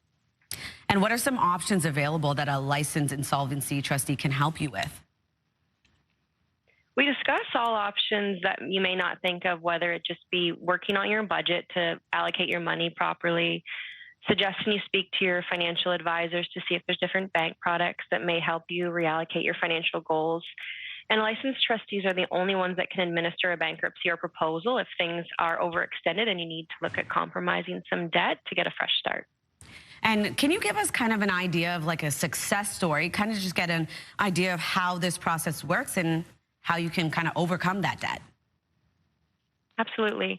The success stories that I get to see firsthand are those individuals that have been working hard for years to pay down debt and they've been struggling with it because they're not bringing in enough to pay down what they've got extended to. And the success stories that come out of that is once we do a fresh start, compromise of debt to give people a starting point to rebuild, they realize that they can actually get some savings accumulated. People that have gone through programs have been able to obtain mortgages, to obtain vehicle loans on something that's affordable within their means after the fact when they've been denied in the past because they've been holding on to debt over their heads. You see a lot of individuals that are making minimum payments that have been paying for years. They have a great credit score, they're managing all those debt products, but they're not getting ahead or achieving any of their goals because they're focusing on the interest payments rather than getting the principal down. And when we get to go through a program to allow a reset, not only do you get to see the ability to get them from under that debt, but they tend to come back, a couple of years down the road to pass on their appreciation and to tell us where they've gotten to, where they've been able to grow and build to. And it's just a wonderful feeling to be able to be a part of that help, that reset. I'm sure it's a wonderful feeling even to try to have a plan to work towards getting rid of that debt. So can you tell us the difference between a consolidation and bankruptcy? Because I know there is quite a difference between them. So with a consolidation, that would be something that you deal with the bank to put all your debt in one pot and still need to pay it all, and it would be an interest rate attached to that. When the programs that we do within the office, a consumer proposal is similar to a consolidation in terms of the idea of putting all the debt in one pot. But a proposal is able to negotiate with all of that debt at once rather than dealing with individual creditors on your own. Within a consumer proposal, we negotiate a payment plan for all of the debt for one fixed payment. A bankruptcy is more of a fair, you pay what's fair within your means. So there is asset value that needs to come into play. We look at income level. In a bankruptcy, you pay a percentage of what you earn and certain asset values that you don't need for basic necessities. So it's a pretty fixed mathematical equation to explain what needs to come in. But a proposal is more of a fixed payment that you get to budget, that you get to make sure works within your means, and your creditors vote on it. So it's a middle ground of a negotiation. Perfect. Well, thank you so much for your time, Amanda. Thank you. Take care. You too. Health and medical news now. The small changes that can make a big difference when it comes to living longer. It is one of the topics in Your Health.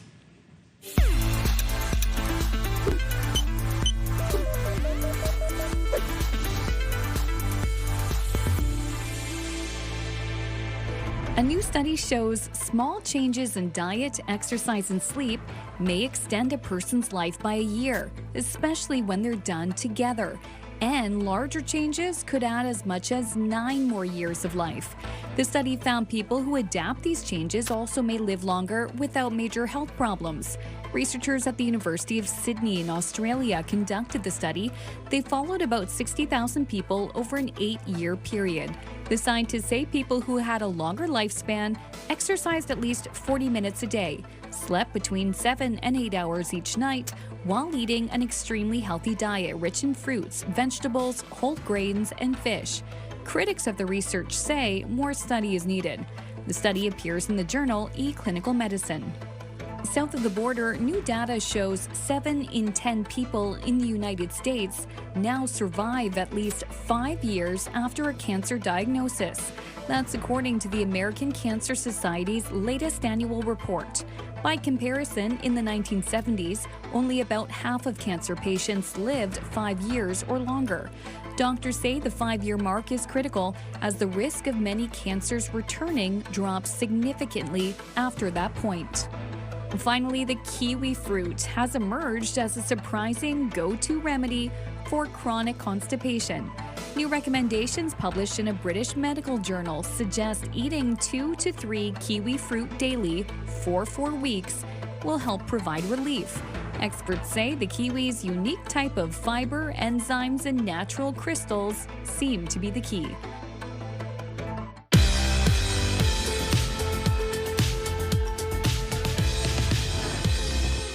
We just have one milestone to pass along for you today. It is a First anniversary for Betty and Irving Stropel of Truro. 71 years married. Congratulations. They look still so much in love. Yes. All right, to see your milestone again or find out how to submit one, visit our website by scanning the QR code on your screen. And a reminder, milestones must be received at least 2 weeks in advance. And sometimes in life, there are decisions you make where you're like, wait, why didn't I do this years ago? Yeah, and for the woman in our next story, that decision was finally applying for a guide dog. ABC's Danny New has her remarkable story. Two best pals going on adventures that may have felt dangerous not too long ago. He'll be 5 on July 7th. Oh, look at that paw. Ohio's Jackie Sheeman and her guide dog Tyrus have been on a mission these past 2 years to see America's greatest natural beauties together. I want to go to as many national parks as I can with him because I probably wouldn't do it on my own with a cane. Jackie has a genetic disorder called achromatopsia, which causes her eyes to be extremely sensitive to light. In bright sunlight, all I see are shadows. I wouldn't recognize my own mom. After eventually needing 3 surgeries on her right foot, largely due to tripping so much, Jackie finally applied for her first guide dog with a nonprofit called Dogs, Inc. Look at this. Here they are, their first time ever meeting on their match day in 2023. It went okay. It was literally love at first sight, I think, between the two of us. Since then, Tyrus and Jackie have been traveling across the country together. What'd you find, bud? So Tyrus stopped. As Jackie can finally walk without looking down constantly to find a bump in the sidewalk or a root on a trail. I know he's going to stop, and I can look up and I can see the world. Just bobbing along. Here they are rafting on Snake River in Grand Teton National Park, enjoying a beach sunset in Florida, and taking in the Rocky Mountains in Estes Park. Find Grandma. Also, if she does indeed need to find a family member outside. Tyrus, find Grandma. Yes, good boy. Tyrus can help with that too. He's just, I don't know. I call him the best dog in the world, my soul dog. I wouldn't give him up for the world. By the way, Jackie was not properly diagnosed until about 6 years ago. Initially, she was told she'd be blind by 16, so she's very grateful to be able to see all these iconic places, even if not totally clearly. In New York, for ABC News, I'm Danny New. Taking another look at our 3-day forecast, a high of 6 degrees today. We do have snow and rain across the province. On Friday, cooling down to 1 degree. Mixed precipitation returns. And then on Saturday, -3 degrees, looking at some scattered flurries. A bit of sunshine into the afternoon, but evening snow. For Nova Scotia, looking at a high of 9 degrees today with periods of rain across the province. On Friday, a wintry mix with a high of 4. 0 on Saturday with flurries and showers continuing, becoming steady into the evening. Prince Edward Island looking at 8 degrees as your daytime high with rain. On Friday, 3 degrees with rain transitioning over to flurries into the evening. On Saturday, a high of -3, a mix of sun and cloud, evening snow.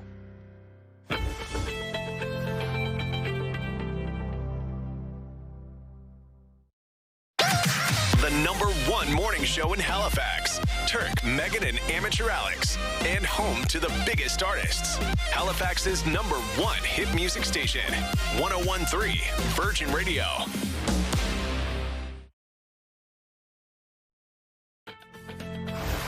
It's Thursday, January 15th. Today on Your Morning Atlantic. Crossing to the crossing. Halifax Casino takes a gamble on a new location across the harbor. Your top news headlines still ahead. And winter beauty swaps and must-haves. Our partner and beauty contributor Mira Estrada will join us with some of her favorite cold weather essentials to help you look and feel your best. That's coming up a little later this half hour on Your Morning Atlantic.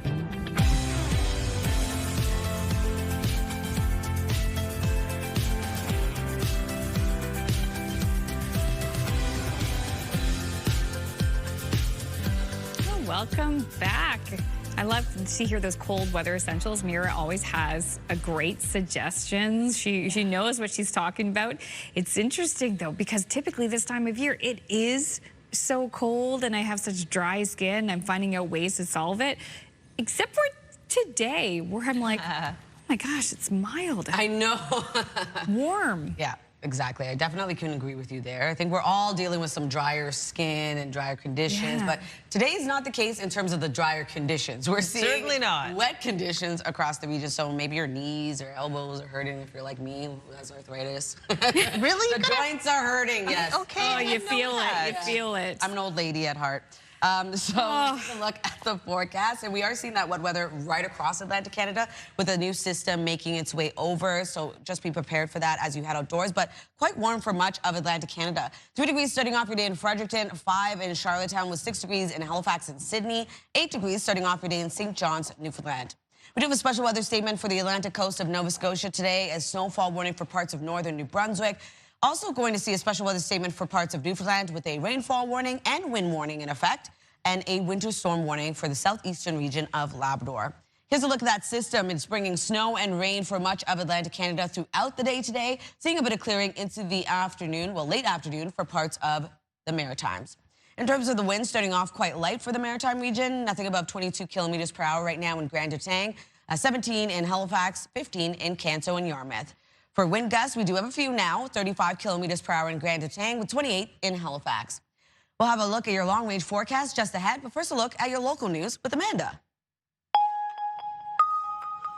Casino Nova Scotia on the Halifax waterfront will remain open while its new casino space is built in Dartmouth Crossing. The Halifax Casino is moving next to the IKEA. The Nova Scotia government owns the waterfront land, and Great Canadian Entertainment says they've been told it's time to go, with provincial intentions of selling the land to a third party.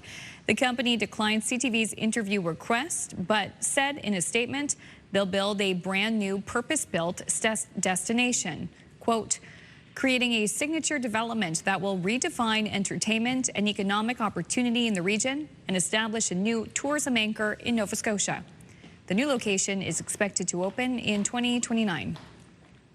A 35-year-old man had a court date in connection with a slew of armed robberies in Dartmouth last week. 4 businesses in 4 days.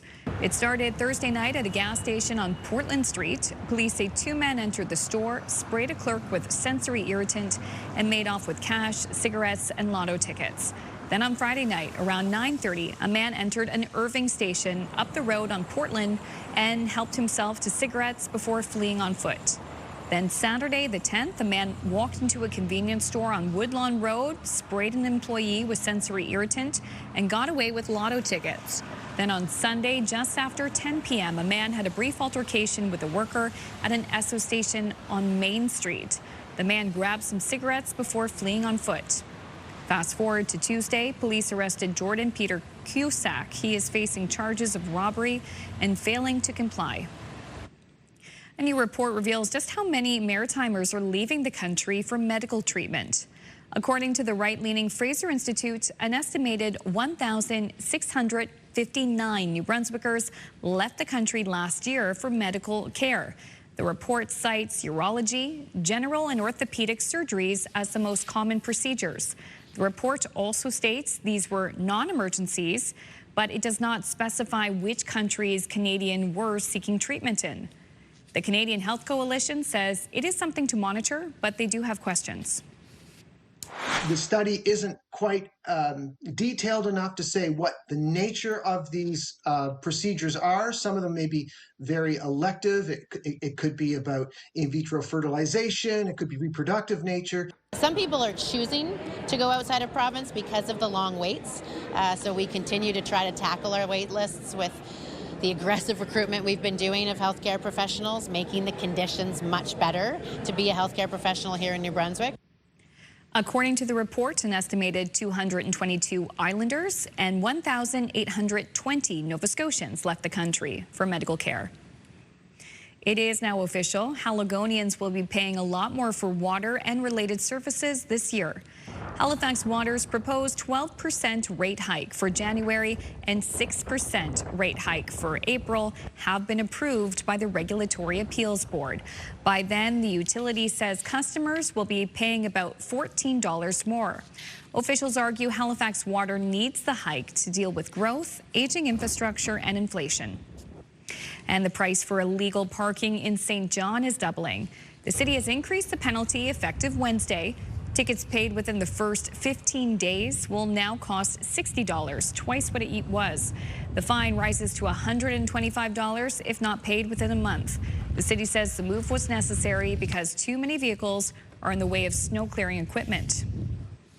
It looks as if that reduction in ferry service in Halifax will remain for the foreseeable future. The 15-minute runs were reduced to a half-hour on Monday because of mechanical issues. One vessel requires a part from Europe, while a second is undergoing significant repair work that will take it out of service until later this year. Halifax Transit says the revised schedule remains in place until further notice.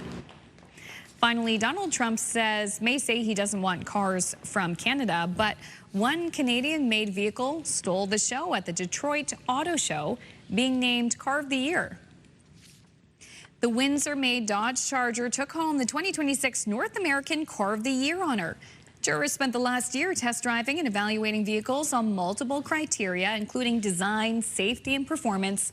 The president of the union that represent workers at the Windsor Assembly Plant calls it fantastic news and a real testament to the members of the plant and Stellantis. Awesome. I mean, it is a cool looking car, too. Yeah. Drives smooth. Fun. All right, well, it's hard to believe it's so hot in Brazil. The animals there at the Bio Park in Rio de Janeiro are receiving special popsicles to keep them cool. Nice. It's happening. Wow. So there we go. Jaguars, monkeys, and other animals have been enjoying the ice diet this week with temperatures topping 40 degrees Celsius. Each creature gets a customized popsicle, some made with frozen fruit, others with frozen meat and blood. Oh yeah, there you go. Is that fruit or blood? Who's to say? Who's to say? The large crowd still came to the zoo despite the hot temperatures, but very interesting that you can have such different weather conditions, in different places. Looks like it's having fun. I think that's watermelon flavored. I'm going to go fruit. Okay. Stole it. Okay. Wow. And these are little like ice cubes with chicken in them, and these are for the Jaguars. Okay. Ooh, hello, beautiful. Oh, what's this? Oh. Like, give me an ice cube. Okay, fun. Ooh. Some water. Fishing for chicken. So from Jaguars to Thunderbirds. Are you a fan of lacrosse? Well, we've got a contest for you.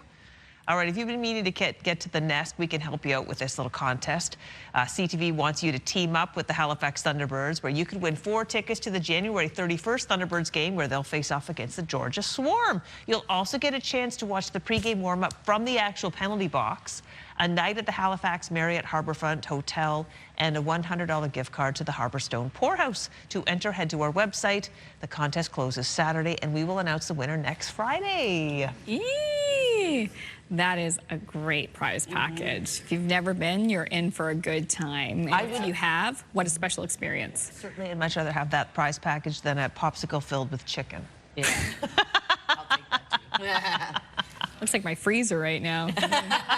All right, still ahead, Latavia will have the latest look at the full forecast, and it is mild out there today for the most part, but not exactly everywhere. She'll have the details on your daily highs, and I'll have another look at your national headlines coming up.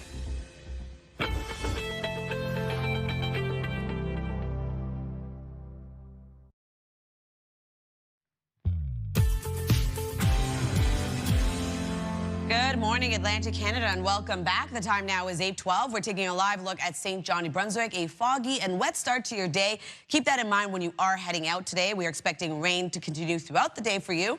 And looking at currently 5 degrees as you head outdoors. Weather is brought to you by the Atlantic Lottery mobile app. Quite mild early this morning. As of right now, it is 3 degrees in Fredericton, 5 over in Charlottetown, 7 in Halifax, 6 degrees in Sydney, and 8 starting off your day in St. John's, Newfoundland. We do have a special weather statement currently in effect for the Atlantic coast of Nova Scotia, expecting up to 30 millimeters of precipitation, with a snowfall warning in effect for parts of northern New Brunswick, looking at around 10 to 15 centimeters of snow, and then a special weather statement also in effect for parts of Newfoundland. Could see freezing rain at around 3 to 4 hours, snowfall 15 centimeters or more, and wind gusts of up to 80 kilometers per hour. A rainfall warning also in effect until Friday evening, looking at rainfall between 20 to 80 millimeters, and a wind warning also in effect for the southern and eastern region of Newfoundland Friday afternoon until Saturday could see wind gusts of up to 110 kilometers per hour. We also have a winter storm warning in effect for the southeastern region of Labrador. Could see up to 25 centimeters of accumulation. Here's a look at the current system moving across Atlantic Canada. We are going to see rain mixed with snow for the northern region of New Brunswick. Other than that, for the Maritimes, dealing with periods of rain throughout your day. For Labrador, looking at periods of snow. And for Newfoundland, also dealing with that wet weather ahead. Into the afternoon, much of the same is expected. We're not going to start to see that clear out from parts of the Maritime region until later this evening, and then into later tonight. That's when we see the system completely clear from all three Maritime provinces. Still some fog remains into early Friday morning, and start to see another system make its way over into Friday morning as well. If you're wondering about precipitation totals, the heaviest being 10 to 20 millimeters of precipitation for the southern region of New Brunswick across Prince Edward Island, and the heaviest being for Nova Scotia at around 20 to 30 millimeters for Sheet Harbour. For Newfoundland, also going to see around 2 to 30 millimeters of precipitation. For our snowfall, looking at around 1 to 10 centimeters of accumulation for the northern region of New Brunswick, and for parts of Labrador, looking at around 10 to 15 centimeters as well. New Brunswick will be seeing rain mixed with snow for the northern region. Other than that, for the rest of the province, seeing periods of rain throughout your day, wind gusts of 40 kilometers per hour, and daytime highs between 1 to 7 degrees. Prince Edward Island seeing wet weather throughout your day as well today, highs between 4 to 8, wind gusts of 40. For Cape Breton, eastern Nova Scotia, periods of rain expected throughout your day as well. Daytime highs will range from 8 to 11 degrees. And for the rest of Nova Scotia, starting off the day with periods of rain, will clear out into the late afternoon, leaving cloudy skies and highs between 8 to 9, wind gusts of 50. For Labrador City, a high of minus 18 degrees today. Periods of snow start off your day, clearing out, leaving mainly cloudy skies into the afternoon. And a chance of showers and or drizzle throughout your day for St. John's, Newfoundland, with a high of 8.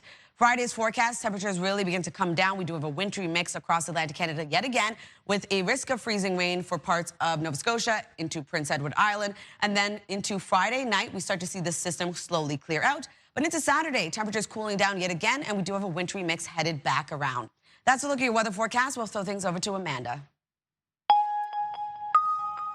Thanks, Latavia. Prime Minister Mark Carney is now in Beijing, attending meetings with Chinese leaders to discuss trade and international security. The 4-day visit is packed with meetings with the ultimate goal of repairing a tense diplomatic relationship. CTV's Annie Bergeron-Oliver has more from Beijing.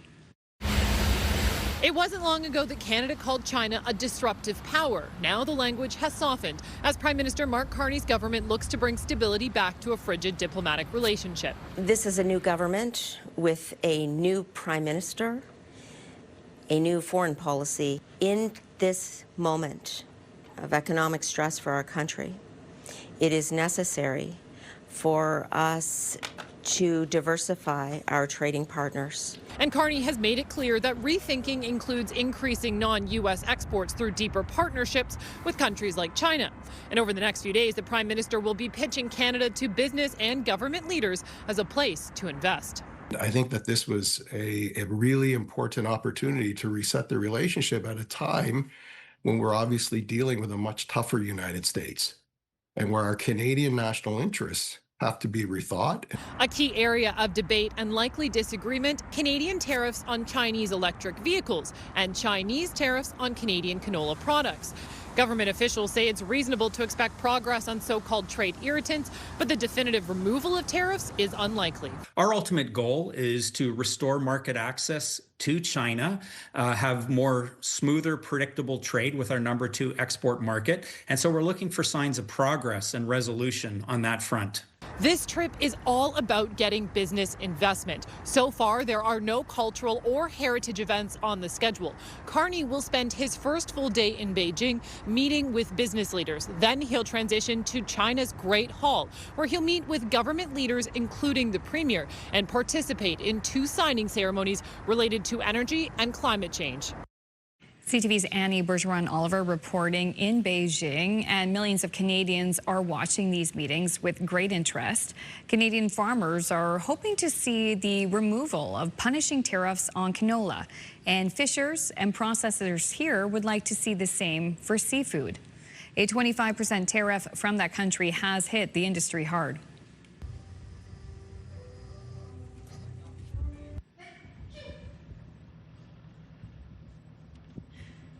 The provincial economy has lost, $400 to $500 million in sales to China over this period of time. We have done precious little export to China since April. We did a shipment today, ironically, but it's one of only 4 or 5 we've done in the last year. China's tariffs are widely seen as retaliation for the 100% tariff Ottawa put on Chinese electric vehicles. A quick break here on CTV's Your Morning Atlantic. When we return to Orange Theory Fitness. That's coming up next here. Please stay with us.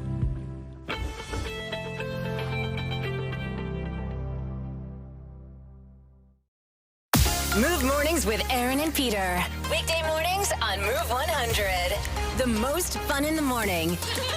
And home of the $1,000 minute.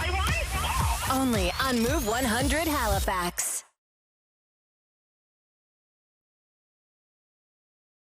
So I'm joined now by John, who just finished a killer class. John, that was awesome. Look, you were getting an amazing workout in there. Yeah, no, it was a burner, that's for sure. Lots of fun on the treadmill, the rower, great weight force circuit, motivational coaches. Everyone was really working hard, no matter your fitness goals. Yeah, like the atmosphere was really intense, but everyone seemed to be having so much fun. Is it actually fun to be working this hard? It's fun to get a good sweat on for sure, both for physical wellness and mental wellness. Great supportive staff, coaches are fantastic. A great sense of community. Everyone's laughing, having fun, while ensure they're getting the most out of their workouts too. Yeah, now you've been doing this for about 1.5 years. How have you noticed changes in your body? Yeah, it's been a fantastic transformation for the last 1.5 years, from physical, more energy, mental wellness as well. Feel that I'm an even greater dad and keep up with my little kids too, so it's a lot of fun, and I always keep coming back every day. Yeah, so how often do you do it? So usually minimum 1 class a day, so 5 times a week. Sometimes I do double up. It's a great workout. If you need a little break in your day as well, on lunch break or after hours or in the morning before you start work, it is a fan way to kind of really get your body going for the day. Yeah, well, obviously, like, you're full of energy and you seem to have a lust for life. What would you say to other people who might be on the fence about joining Orange Theory? You know what? Just try it. 1 class, no matter age, demographic, you will fall in love with the classes, the coaches. It is such a sense of family here. No matter your fitness goals, you are always welcome with open arms, and you will be leaving happy, feeling healthier, and probably exceed your expectations. Amazing. So definitely try it out. John, it's been a pleasure. Thanks so much. No, thank you for having me. Have an excellent day. Winter has a way of exposing the weak spots in our beauty routines. One day everything's fine, and the next the hair is staticky, your skin feels dry, and your makeup suddenly looks flat. Well, today we're sharing winter beauty swaps and must-haves that not only make sense for this season, but they feel good to wear. So our partner and beauty contributor Mira Estrada joins us this morning. Hi, Mira. Happy New Year. Happy New Year. It's cold. I have my gnomes sipping on their cocoa, but I'm going to give you the beauty. Nice. Love it. Okay, we love a good pun. Let's start with hair. I have found my hair is a little extra dry right now. Yeah. So if you think about it, between like that cold outdoor air and then the indoor dry heat, hair takes a beating, like dry, dull, frizz, breakage. And so enter Shea Moisture, and in particularly their coconut and hibiscus curl and shine line. The shampoo conditioner, what is great about this, 2 ingredients. Okay. We have the neem oil and the silk protein. Look up at the camera. Your eyes. Yeah. Oh, sorry, we can hear. You can hear me telling my son. Oh my gosh, his hair's amazing. What a handsome fellow. Yeah, and so he's using the smoothie. So he used the shampoo conditioner, and he said, I want this right away, because he uses it all the time. I said, you need to do a little bit of work for me. And so beautiful curls. And if you have that 3A to 4C, it's great. But even if you don't, like I said, the silk protein, the neem oil, great, 6 times more moisture. And you can pick this up so affordable. Shoppers Drug Mart, Walmart, or online at Amazon.ca. It really does sound like a great line, and obviously great for all ages. Yeah. Let's talk about winter skincare. I know that this time of year, wow, my skin gets dry and itchy so easily. What have you got for that? Yeah, so an original. So Vaseline. So they have their Cocoa Radiant line. And what I love about this is a great swap for the winter. It is 100% cocoa butter, pure cocoa butter, and it's actually clinically tested to deliver 90% more moisture versus untreated skin. And then something really, really excited, which is launching in February. You can see that right now. That is the Vaseline Shimmer Gel Oils. And so there's two different ones. There's the Golden Hour Glow as well as the Sunlit Glow. And the Sunlit Glow actually has this champagne tint to it. I don't know if you can see it. It doesn't feel greasy at all. But my routine is I use the Cocoa Radiant right out of the shower, and then I add that Shimmer Gel Oil, which you can get in February. And can you just see that little, like that glisten?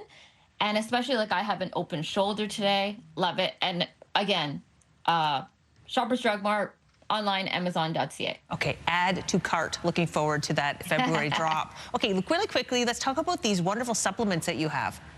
Yes, so Orange Naturals. There are two supplements I think you should be taking in the winter. One is an everyday probiotic, and you may be wondering why in the winter, because 70% of our immune system is located in the gut. And so these have 14 billion friendly bacteria per capsule. We want that to counteract dietary changes. We might be eating a little bit more comfort foods, eat harder to digest. So we want that everyday probiotic. And then we also want the zinc and vitamin C to give us our skin that glow as well. Again, for the immunity, there's more sickness, there's more stress. This is at well.ca. Perfect. Beauty from the inside out. All right, let's talk really quickly about the big beauty trends for winter 2026. Yeah, so I think you're going to love this one. It is called Intentional Imperfection. And so if you're a makeup newbie, you're going to love this too, because it's not, we want some flaws in there. We want our skin to look lived in, and it is a cheek first approach. So we're going to be using blush. There's a technique. Start at the bottom of your nose, go to the top of your ear. That's where you want your blush placement. Creamy is the way to go for winter. And then just lift it up. So it's a blush first approach. There's also a 90s nostalgic throwback. We're doing those lip stains. We're working in toffees. We're working in caramels. For the blush, it's pinks, it's mauves, it's plums. And there you go. Super simple. Anyone can do it. Let's sip on that cocoa and get some beauty going. Mira, fantastic. Love that blush color. Just so gorgeous. Real bit of glow there. Anyway, thank you so much. Hope to see you again soon. Thank you.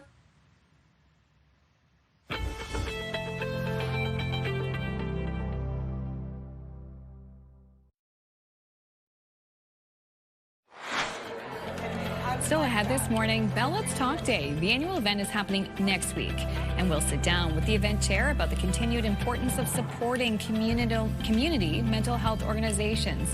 That's just ahead here in the last 30 minutes of your Morning Atlantic.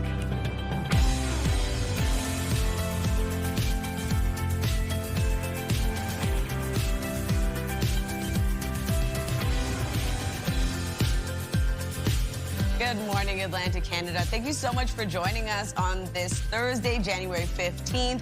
We're going to be talking about Bell Let's Talk Day, and there was an event that took place last night, so you're going to get all the details. I'm excited to learn more. Yeah, Mary Deacon is here, and we're going to have a wonderful conversation coming up in just a few minutes. Oh my gosh, it's hard to believe Bell Let's Talk. I mean, that's been happening for over 10 years now, and usually in January, and coming up next week. I believe it's its 16th year. Amazing. 16. Yeah. Amazing awareness and funds to support mental health. We'll get into it in a moment. If you haven't left the house yet, listen to what this woman is going to tell you. You want to be prepared. Don't leave without a raincoat. It's a hot day, actually, and lots of sunshine. No, that's not the case. Crystal's actually on track. That would be amazing. Yeah, I wish.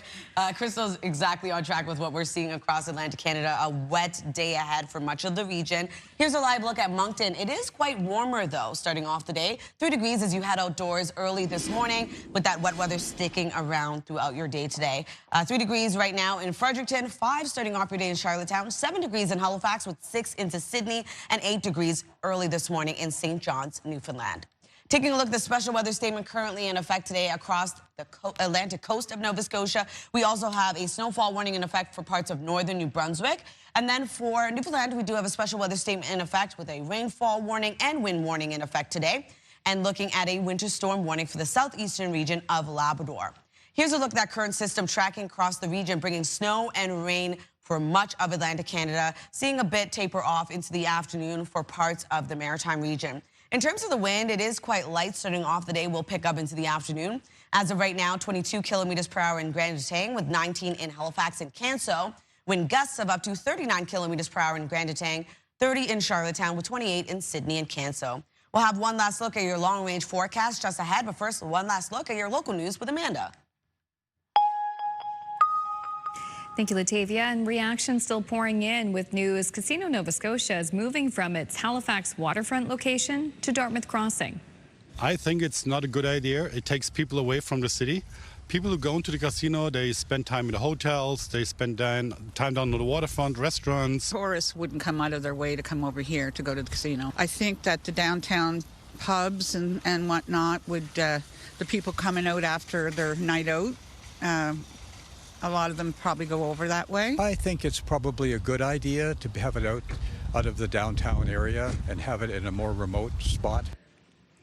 The Halifax Casino is moving next to the IKEA in Dartmouth Crossing. The Nova Scotia government owns the waterfront land, and Great Canadian Entertainment says they've been told it's time to go, with provincial intentions of selling the land to a third party. The company declined CTV's interview request, but said in a statement they'll build a brand new purpose-built destination. That new location is expected to open in 2029. A short day of testimony at the double murder trial for an elderly couple that's underway in Moncton. A legal matter came up during testimony from an RCMP officer who worked on the case, so the jury was sent home yesterday while it was sorted out. Jansen Baker is accused of first-degree murder in the deaths of 78-year-old Bernard Saunier and his wife, 74-year-old Rose Marie. The Dieppe couple was shot and killed in their home in September of 2019. The trial is expected to last upwards of 3 months. New Brunswick's health minister is eyeing an Ontario pilot project that allowed eligible, non-urgent emergency room patients to wait at home and receive text messages when it was the best time to go to the ER. Dr. John Dornan says the virtual home waiting room, which was tried at the Sault Ste. Marie Hospital, could reduce unacceptable wait times. Dornan says a plan could also be coming within this quarter to alleviate overcrowding due to patients waiting for long-term care beds. The emergency room at the IWK Children's Hospital is busy dealing with children who have the flu, and doctors warn the spread is picking up speed. Among other symptoms, the health center is seeing a wave of children with high fevers, coughs, and vomiting. While most kids can recover safely at home, parents are being urged to head to emergency if their child is struggling to breathe, showing signs of dehydration, or has a fever lasting several days. Public Health is also urging people to get flu shots, stay home when sick, and wash hands regularly to slow the spread and reduce the pressure on the hospital. Rossay is getting a new community center with an ice surface to replace its aging arena. The time has come to make this proposal a reality. The 74-year-old building has seen better days, but with $6 million in provincial money, the long-talked-about community complex will begin construction. There will be ice, a walking track, and multi-purpose areas, including indoor courts. The two pieces, the new structure and the renovated structure, will be connected by a physical connector that will be a public cafe and a public gathering space. This is something that is going to help our communities be healthier. It's going to build cohesion within society because we're going to be bringing old and young together. The $36 million project is still about $10 million short. Groundbreaking is expected in April, with the facility opening in 2028. An official complaint has been filed with the Labor Board over layoffs at the former Halifax Ubisoft location. The complaint argues the video game maker should be penalized for eliminating 71 positions. The Communications Workers of America is accusing the Paris-based company of closing the studio after most workers voted in favor of joining a union. Ubisoft says the two weren't connected. Finally, this is fun to see. Villagers in Bulgaria dressed up for a traditional carnival procession.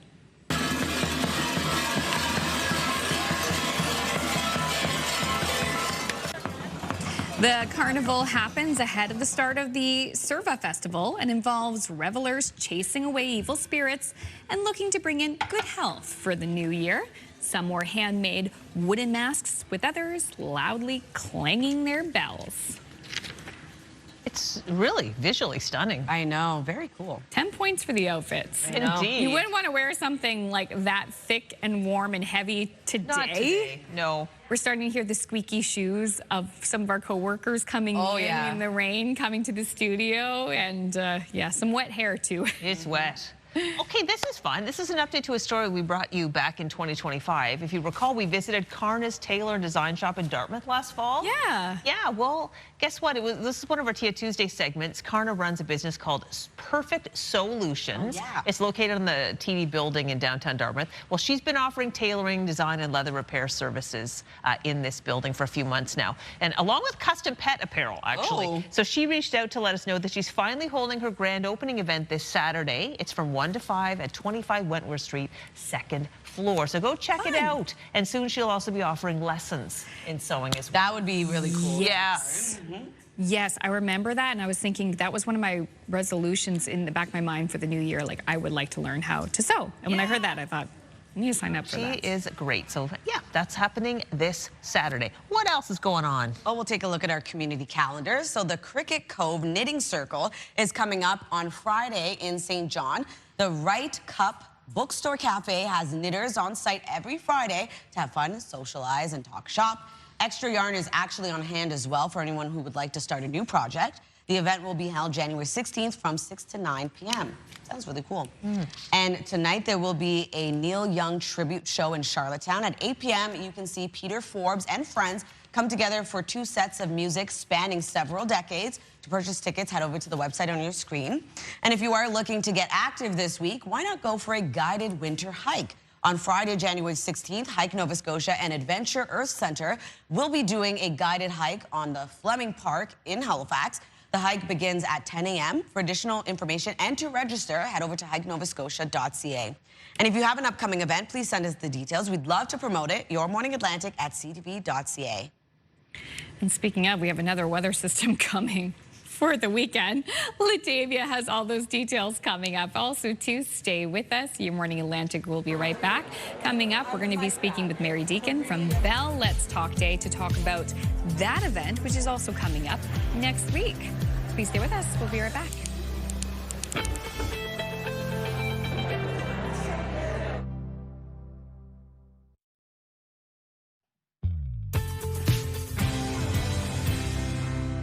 Welcome back. The time now is 8:44. We're taking a live look at a wet start to the day in Halifax, looking at the Armdale Roundabout. Take your time out on your commute this morning. As you can see here, wet weather really right across Atlantic Canada today.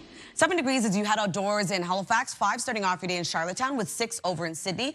Much colder in Labrador City at minus 20 degrees and 8 degrees starting off your day in St. John's, Newfoundland.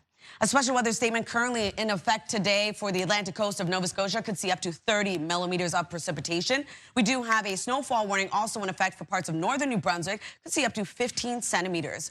And then a special weather statement also in effect for parts of Newfoundland, looking at snowfall, freezing rain, and strong wind gusts of up to 80 kilometers per hour. A rainfall warning in effect with precipitation expected up to 80 millimeters and wind up to 110. For our winter storm warning currently in effect for the southeastern region of Labrador, this is for Friday until Saturday, looking at snowfall of up to 25 centimeters. Here's a look at that current system tracking across Atlantic Canada. Snow and rain for the majority of the day. We're looking at snow mixed with rain into the northern region of New Brunswick. Other than that, Maritime's dealing with rain throughout the day today, seeing a bit of clearing into the afternoon. And for Labrador, periods of snow, and for Newfoundland, looking at rain as well. Into the evening, we start to see this low pressure system clear out of parts of the Maritime region, really clearing out into later tonight, carrying us into early Friday morning. Temperatures will be cooling down, and we will be seeing mixed precipitation return as well.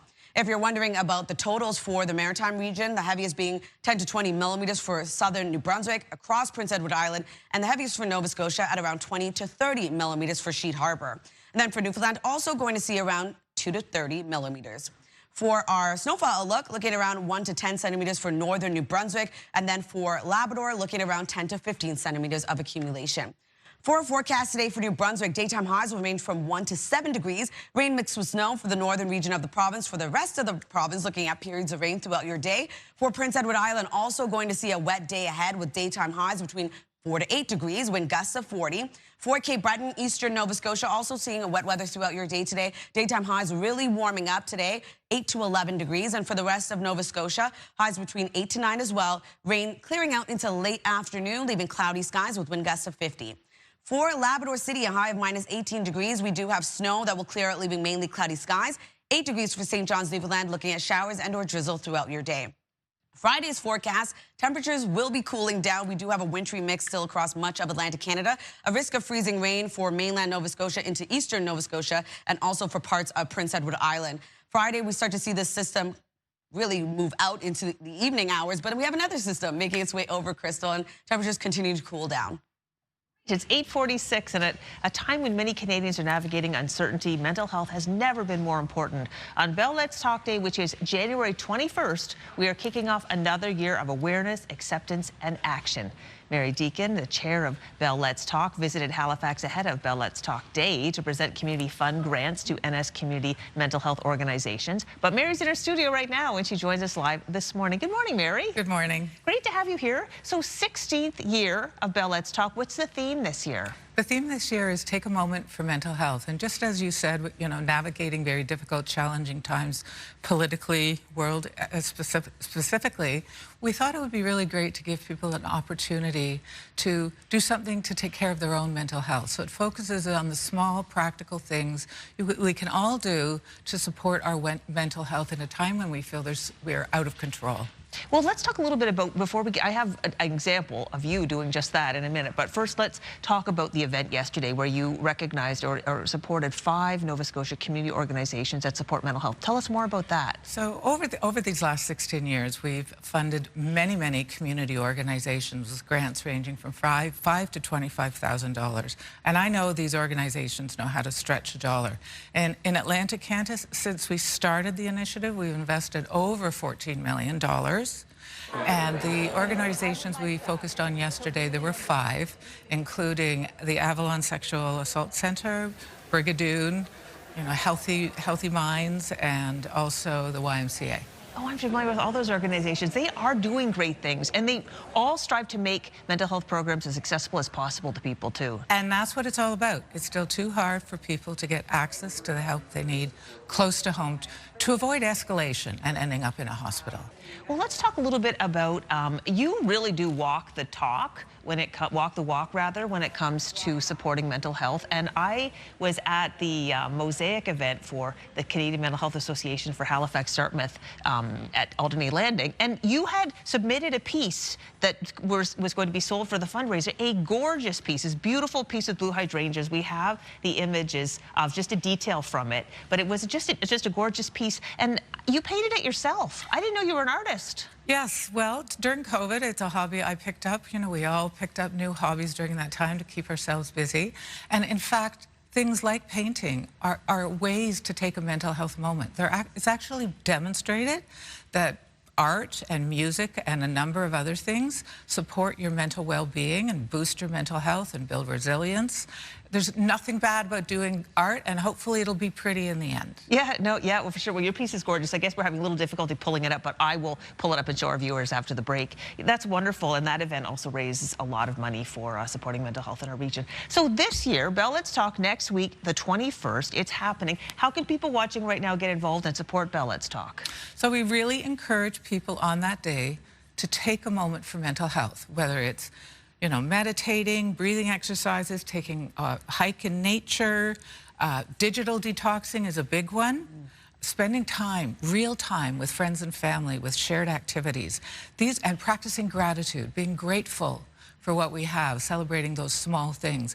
These are practical, simple things we can do on Bell Let's Talk Day and every day throughout the year to support our own mental well-being. Well, that's so important. Yeah, so it is on January 21st. I actually saw a little quote that came up, and it said that no amount of regret will change the past, no amount of worrying can change the future, but any amount of gratitude will change your present. Exactly, and that's really what it's all about, living in the present, appreciating what we have, and doing what we have control over to support our own mental well-being in these uncertain times. Well, Mary, we really appreciate you coming in today. Thank you so much for your ongoing support of mental health organizations. Thank you. It's a labor of love. So we have put information about Bell Let's Talk Day on our website. In the meantime, we will take a break and be back with more of Your Morning Atlantic right after this.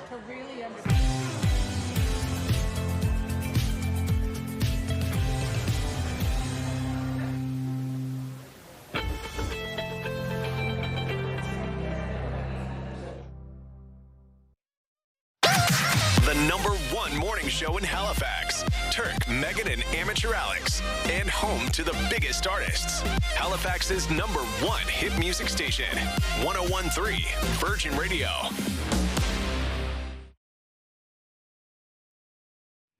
Welcome back. That was a lovely conversation with Mary Deacon. It was.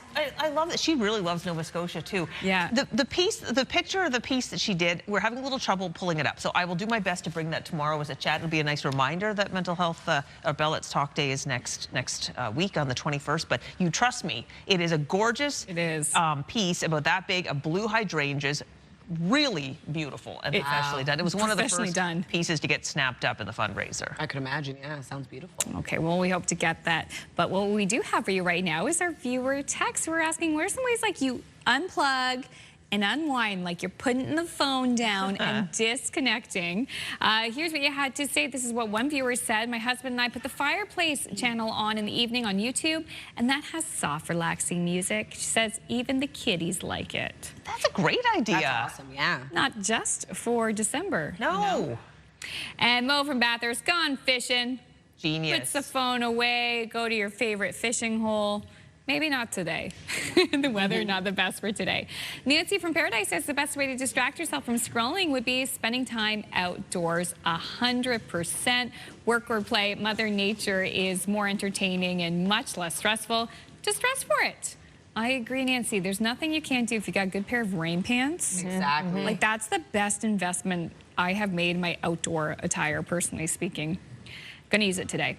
Elle from Hammond's Plain says, I turn on the radio nice and loud, sing and dance to the music for about 20 to 30 minutes. Good workout. Yeah, it's also a workout at 20 to 30 minutes. Good for you. Absolutely. And if you're listening to the radio, then like the phone is down. Yeah. Karen from Dartmouth says, when I need to unplug, I read, cross-stitch, paint rocks, but most of all, I bake. Yes. Oh, Karen, yes. Karen, yes. Yeah, great baker. Karen's a great baker. Yeah, and great at painting those rocks. Oh, yeah. too. Yeah, it's for sure. I think that reminds me, something I love to do sometimes, it is unwinding, is when I'm driving to Cape Breton, like my car, I don't hook up the Bluetooth. I just listen to whatever is on there. Only a couple radio stations that my car will get from like somewhere about like just past like New Glasgow to Cape Breton. So I just enjoy whatever the heck comes on. I love that. Go It's with the really flow. fun. You know what's funny? I don't connect my phone at all. Really? Ever? Yeah, I always listen to the radio. I like to hear what's playing or what they're talking about. I used to do it way back in the day, like when we first got Bluetooth in cars. Yes. But now I'm like, what's the point? I can listen to whatever they're playing, what's trending. For free. It's fun. And it just gives you a chance to just kind of, I don't know, be present with whatever's going on. So true. Yeah. I know. I was thinking about activities too. You can't swim typically with a phone. Nope. No. Skiing, snowboarding, usually it's also tucked away, so it's a great way to unwind. Good call. Too. Yeah. Yeah, or destroy your phone. Oh my gosh, we'll have a great Thursday. We'll wrap up the week tomorrow with a Friday edition of our show with all kinds of great stories. Hope you can join us. Enjoy your Thursday. Stay dry. Oh yeah. Ooh, that's a nice shot of macadam and the lights. Choo choo.